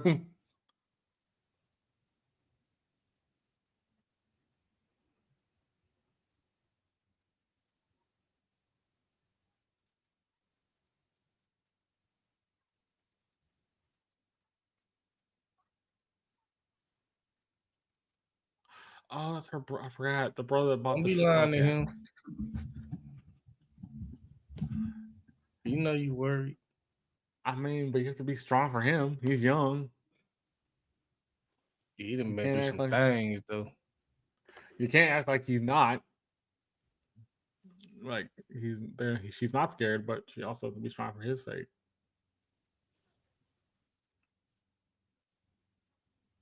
Put on the brave face. Mm-hmm.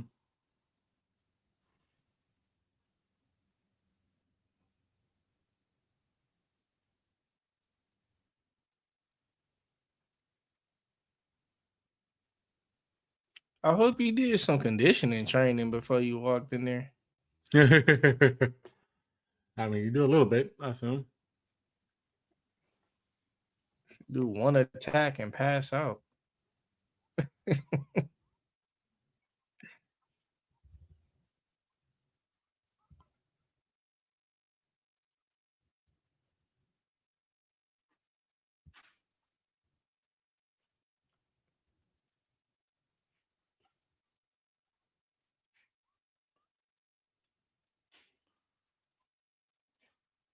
Oh yeah, this is the start of that. Okay, I remember this part now. Zombies? Not zombies per What is se. this? The They Walking explain it. Dead? I just let it play out. Look like they're being controlled by something.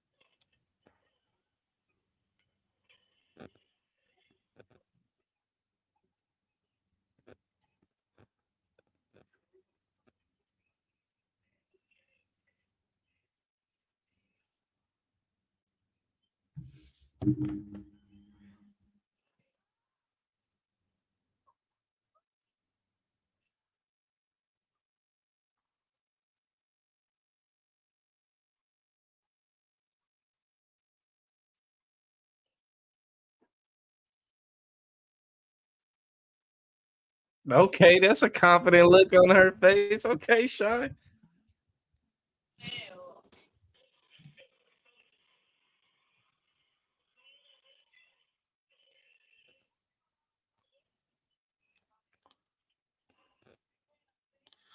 By the way, Chris, does he give you My Hero vibes? He's like design. Yes, That's what I yes, thought. but somehow in like a kitty version. Mm-hmm.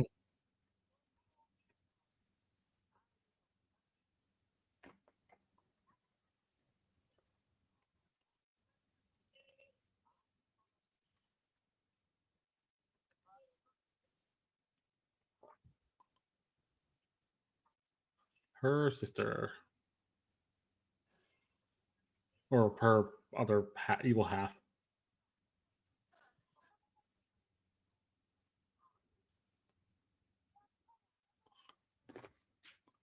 I love how he just breaks that fourth wall.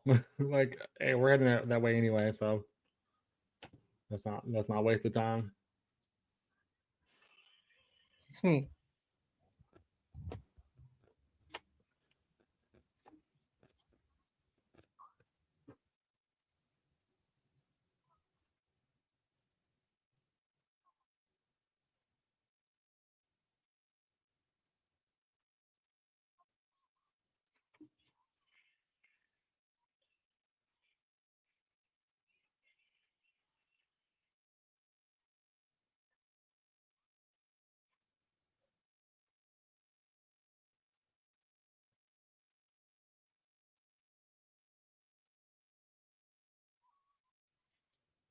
Uh-oh.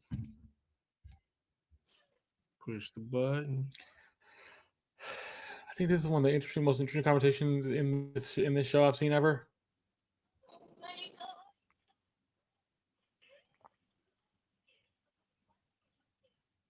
Wow.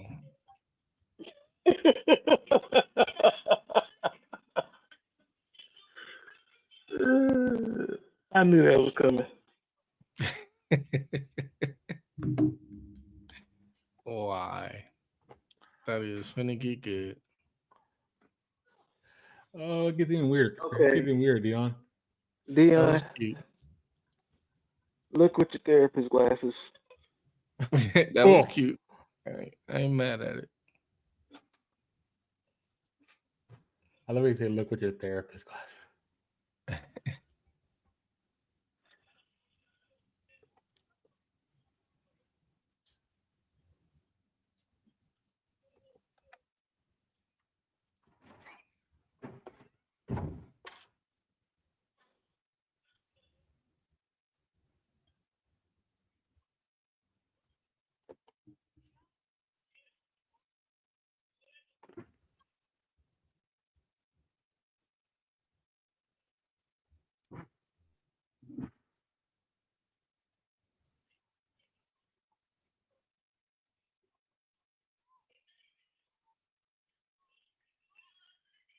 Wow. It's like,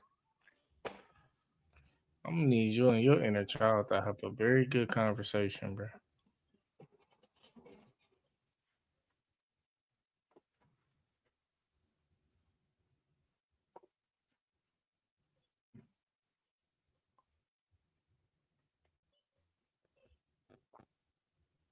Oh, girly. That's and what that is set all you over off. in less than 5 seconds.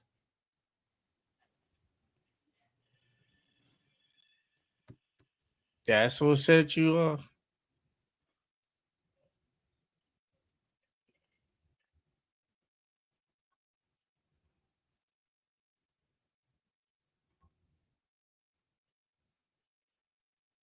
Your manly heart. You just enjoy being called a cute little lizard.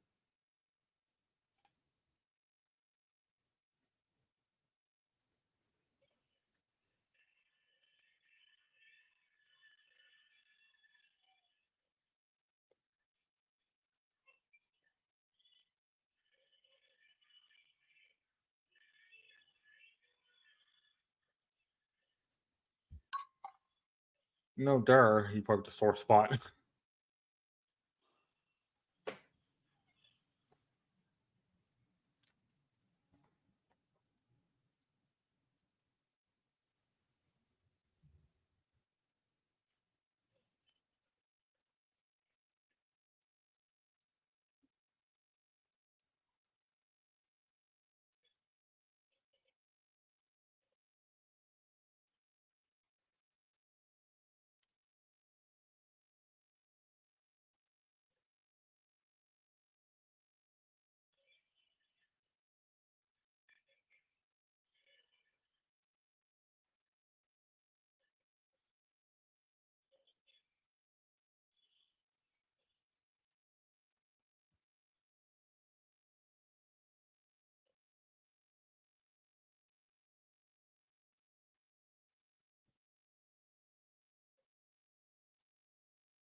Oh, so you brave when somebody else's life on the line.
Hmm.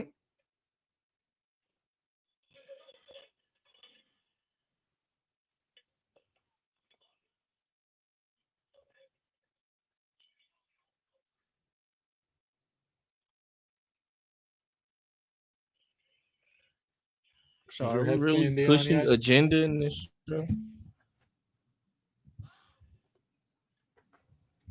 This is what y'all finna bond over? The fact that y'all both girly dudes?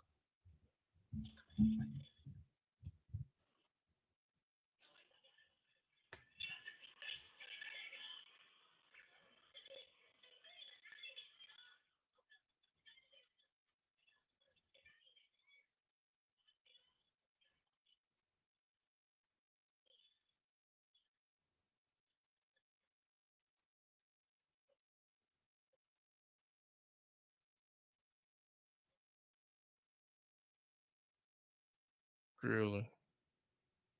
What am I watching?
Oh wait, is that Shibuya Crossing? It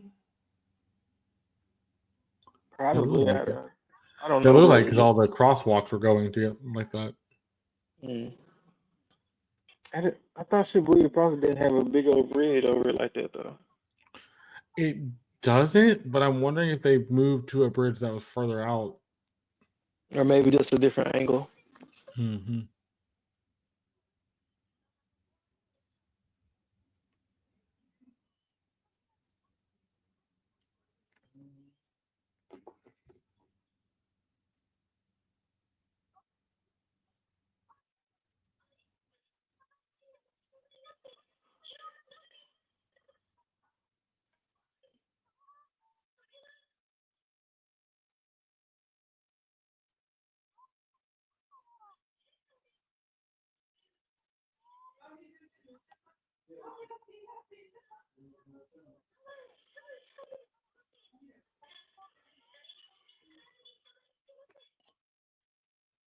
So the train track directly goes to the tower.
Wasn't expecting that.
And that was the end of Shy episode 17, Storming In. I'll make this easy. I'm going to put this in two parts because the first half of this is mostly talking and mostly kind of setting up stuff. The second half of this is a little bit more talking, but we kind of get two sets of fights we're going to be seeing across the board. So I'll start with the first half. The first half of this basically is Shy and the rest of the girls, heroes, going into the circle. The shinobi breaks open the circle, gets in there. They kind of talk about what they need to do, what the plan is. Then we cut back to Shy's best friend. Shy's best friend basically says, her brother asks, is she going to be okay? Is everything okay? The brother's like a huge fan of Shy's, has a little standee. He bought the t shirt a couple times ago. She says she'll be fine. And she's like, and she kind of looks at the standee and goes, is that right? Like, basically, Turner Chan, basically. And she's like, hoping everything will be okay. Then we get to as the heroes go deeper into the spear, they meet this new character who's like on the evil side of Sigma, who kind of gets out his backstory. His backstory is basically he has a dream. His dream is to have all these plushies basically, and be having them around, and that's his dream. And then ultimately He gets angry because they kind of push his nerves a little bit. And as they push his nerves, he's about to go pretty much berserk and just destroy them. And even the Swedish hero's like, he went, I think we pushed the buttons a little too far. Yeah, they did. Ultimately, the Chinese hero used her sleep power and knocks him out, knocking him down. And the boulder he's holding falls to the back behind him. And then they get out of the hole, and we kind of have this longer conversation from here. I'm gonna start off with Deon for this. Deon, what do you think about this first half?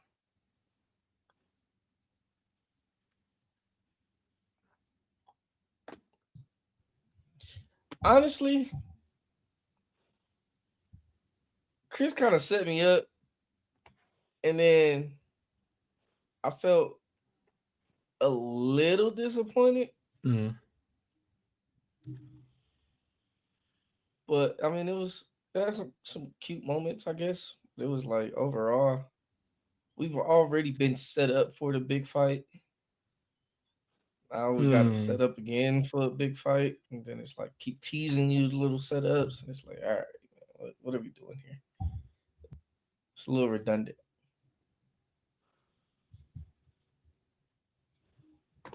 Yeah, I mean, it kind of sets up more things, but we're getting more of that story stuff a little bit. Chris, what do you think about this first half? I mean, yeah, I know I kind of set you up, but the point in some of the things that I feel like they're trying to show, especially from the things they show from season one, this is the things that they're starting to get into. They like this is like this is the introduction of what I thought should have been earlier, but they're doing now. So I'm starting to see what I think is going to play out. So I think by this, hopefully the next episode or the episode after is going to play out the way I think it does. I'm just scared that we're going to get one good scene out of this entire season. And it's going to be the very last episode. Whereas, like the first season, you got a bunch of them. There's some, it's just. I think we'll at least get 3. I think we get 3 to 4. I think next episode we'll get 1. I think we get 1 the episode after. We might have a little bit of low at that point, and then we get 1 the last 2 episodes of the season. Like this will hit me with a pump fake. Like yeah, we were so riled up going into it, and then we started this episode off with a little recap of what we seen the last season and or last episode. So it also made it seem like, all right, here we go, and then yeah, dry fire. I'll get in this back half now. This back half, basically, we have a long conversation with the guy from the evil side of Sigma and the Chinese girl. I say girl, makes you find out he's a guy. And just talking about their identities and what they identify as and all this kind of stuff, which is actually kind of interesting if you listen down to the conversation because it kind of parries what that's going on today pretty much a little bit. And it's interesting because they're both talking about why they want to be this way and neither one's wrong. But ultimately, he gets more angry. He tries to go after her. He ends up, the Chinese hero stops him from doing that. Ultimately, they're going to have their little back and forth fight again a little bit more. We see that a little bit later. But then we see the rest of the heroes run off. They're running off to try to get to the tower. Shai figures out they can get closer to the tower by going to the train station. Before that, though, the Russian hero sees a couple of the people trying to go after them, try to get them. That's where Shai says we need to. That's when the Shibuya ninja kind of uses cherry blossom like veil to get them out of there. Then they run up to the train station and kind of run through there. We get to the train tracks. They're going across them. The Swedish hero is carrying the ninja on her back because she's kind of tired out of it. Like Deon said, she wasn't really good at conditioning for this, but that was kind of already foreshadowed a little bit. Then we see a small toy train come through the tracks. Then we figure out that train becomes bigger because it's the clown girl who's kind of like Harley Quinn, Jokerish, basically doing a riddle like you can save these 5 people or you can save this one person. And then once the train becomes big, all these people are inside the train, which is kind of bad because if the train on the beer pong, everybody on that train could die, so they have to figure out a plan, and that's where the episode kind of ends. Chris, what do you think about the second half of this? Okay, so from this is what I think might play out. Now, so the conversation between the Chinese hero and the dragon dude is, I don't think it's more or less about the woke version of identity. Is more so of acceptance. There we go. Like, so if that story plays out the way I do, it can be really good and really well done. Although I do wish they would get over this cute part because, yeah. But if it goes the way that I'm thinking, okay, I'll be glad. Now, the ending part, okay, this girl is Joker reincarnated, like for real. Because people who know the trolley problem know that there really is no good way to come out of that. Correct. So for this person to set them up in that way, I feel like the next episode has a logical massacre that has to happen because of this problem. Mm-hmm. So again, if Shy is starting to get back to what they were starting to do, like this is it. Like we're at the cusp of it. Okay. Deon, what do you think about this back half?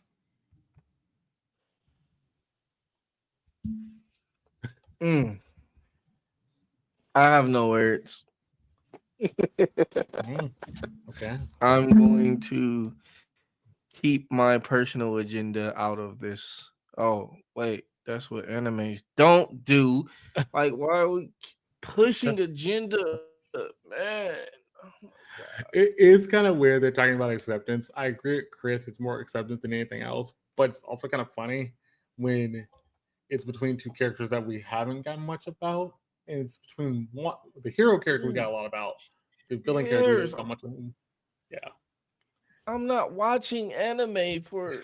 I can watch every freaking video on Instagram or YouTube or TikTok or read any article in the magazine to get this same content. It's not even good. Like this isn't even a good standoff. It's literally a argument about who wants to be cute.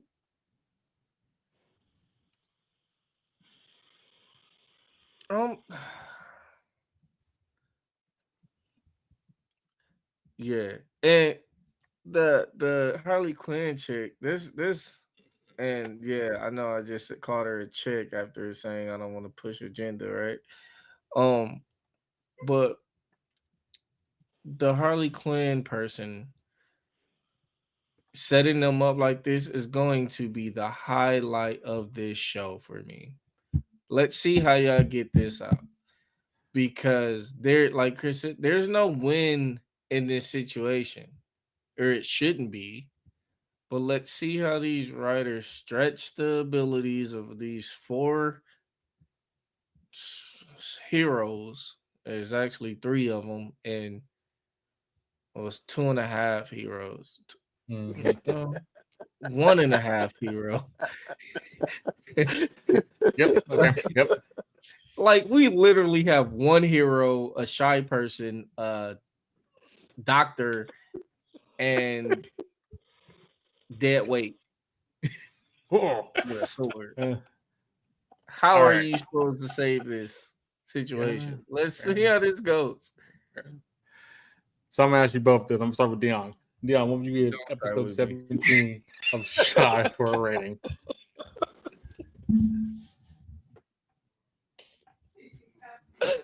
Oh, do I have to? Like, is Yes. there? Let's Yes. see. How many words are in shy? Or how many letters are in the word shy? Let's see. That's what I'll give it. 3. I'll give it a 3. I mean, you're not. It's funny because you've seen the first season. You said the first season better than the second, and you're gonna. I think you're not wrong when they say we're gonna probably have one big thing, and that's gonna be the next episode. But hey.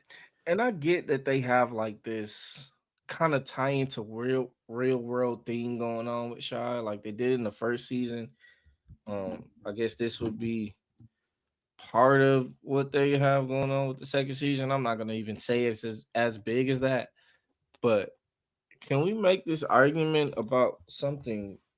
Make it a deep conversation at least, if that's what we're gonna do.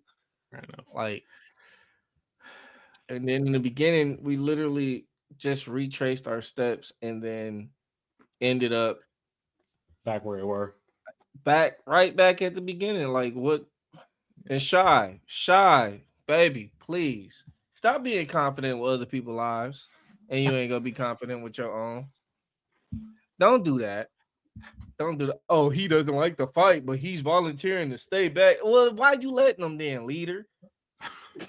Okay, Chris. What would you give episode 17 for a rating? I'm gonna give it a 7. Okay. And the only reason I'm giving it a 7 is because I feel like I have a lot of the same reasons, that same thinking that Deon has. Like if they can, I feel like they are going to turn it into a serious conversation. Like if they like, and I've seen them do it. It starts I out can't like rate it off of what they shoulda, coulda, would do. that's you. That's you. That's you. I'm giving it the 7 for the suspense that I feel it might come. So if the Now, next 2 episodes let you down oh, and they oh God, just agree that they're both cute, Brandon knows I'll give him show zeros. Yes, yeah. Let's give it some zeros. This is gonna be kind of interesting for me. I'm gonna technically give this like a 9. And let me repeat myself, a 9. Only because I think the storytelling is well enough to where it makes sense. Where it makes sense. Let me finish. And yes, do I agree the conversation is weird? Yes, I do. But does it build into something later? Absolutely. Here's what I think it's going to do. I think what's going to end up happening, the two of those characters are both going to end up the evil character is going to help out the Chinese hero in a way to get to the tower faster. And ending up, their differences aren't going to matter. That's the point I think we're getting at. But also, I think that's going to be one of your plot points. The other is going to be one with Shy finally figuring out how to be a leader and get to that point. We still need that plot point. It's going to come eventually. let me ask you this. Go ahead. Because I feel lost, so lost, like absolutely, completely beyond, just Yeah, go. lost. Yeah, go. Outside of what we think may happen, what we assume the story is about. Mm-hmm. In this episode, what story did we get? I think we got the story of one, people believing in themselves, people believing in what they want for themselves, partially. But Pertaining also, to Shy the season. I think the other story you're getting is growth. You're getting a massive growth from all the characters. And Shy is the part of the biggest growth of that, but she's already grown once. She's grown again. She grown. You're right. She grew confident enough to put somebody else's life on the line instead of her own. Well, yes, that's kind of bad. But the girl the person wanted to do it herself. They wanted to do it. Okay, you're a leader. As far as the story, though, as far as the story, we are getting the breadcrumbs about the main villain, Yes. and there's a What did connection we get about the between. main villain? So we're We're we're getting getting a into something about connection between Sigma. the exactly because Wait, what scene gave there's us that something. about the main villain? No, there's something with the heart of the other girl, and something about the heart of the Villain and the swords connecting to each other. So we Well, are we getting knew this so. already. Well, yes. about the heart. Like the girl said there was something About physically the wrong with swords her. connecting and the girl being Yeah. the other version of Yeah. her. We Yeah. knew this already. We did. We're getting smaller stories like that. That's the stuff we're getting ready. Now, when she pierced the heart, when the dude pierced the heart, I could see that having a little bit of like edge into Yeah. the story. But other than that, this was how long is this episode? 24 minutes. 24 minutes. Okay. 24 minutes of. I think this is one of the better episodes. I'm not gonna say I think it's the better episode so far this That's season. the bad thing. Yeah. Because I do too. So I think that's where we're getting to that point. We're building up stuff. I'm not saying it's going to be the best episode this season. I think there's better on the road, but I think we're getting to that point. So I'm giving them the doubt now that they're fixing stuff for down the road. Okay, I think that's what they're building into eventually. I could be I wrong, hope so. but if I'm wrong, I'm right, Chris. I'm probably gonna get a lower score after next two episodes. This is giving me first episode vibes. That like the first episode was a complete waste of time for this show. I did say that. I did enough. say Complete that. waste of time. And Fair this enough. episode is giving me those vibes. Ladies and gentlemen, Like it was funny when it was like, yeah, we walking up to the tower anyway. Like Yeah. that was cute. But I mean, yeah. Ladies and gentlemen, let me know what y'all think about Shy and Dungeon People. We'll be back next week with episode 18 of Shy and episode 5 of Dungeon People. Basically, we'll get to the halfway point for both these shows and see where things end up. Hey, both these guys aren't wrong. Shy's kind of gotten to that weird spot now where it's not really connecting everything, but it's trying to. It's trying. We'll see what happens. I do thank Deon and Chris for joining me. We'll see you next week, and let's see what this right heads. I'll put this up on Spotify after it processes, and then I'll put this up on YouTube on Thursday. So look forward to that. I do thank you for watching. Hope you did enjoy, and hope you for next time. See you. peace. Deuce.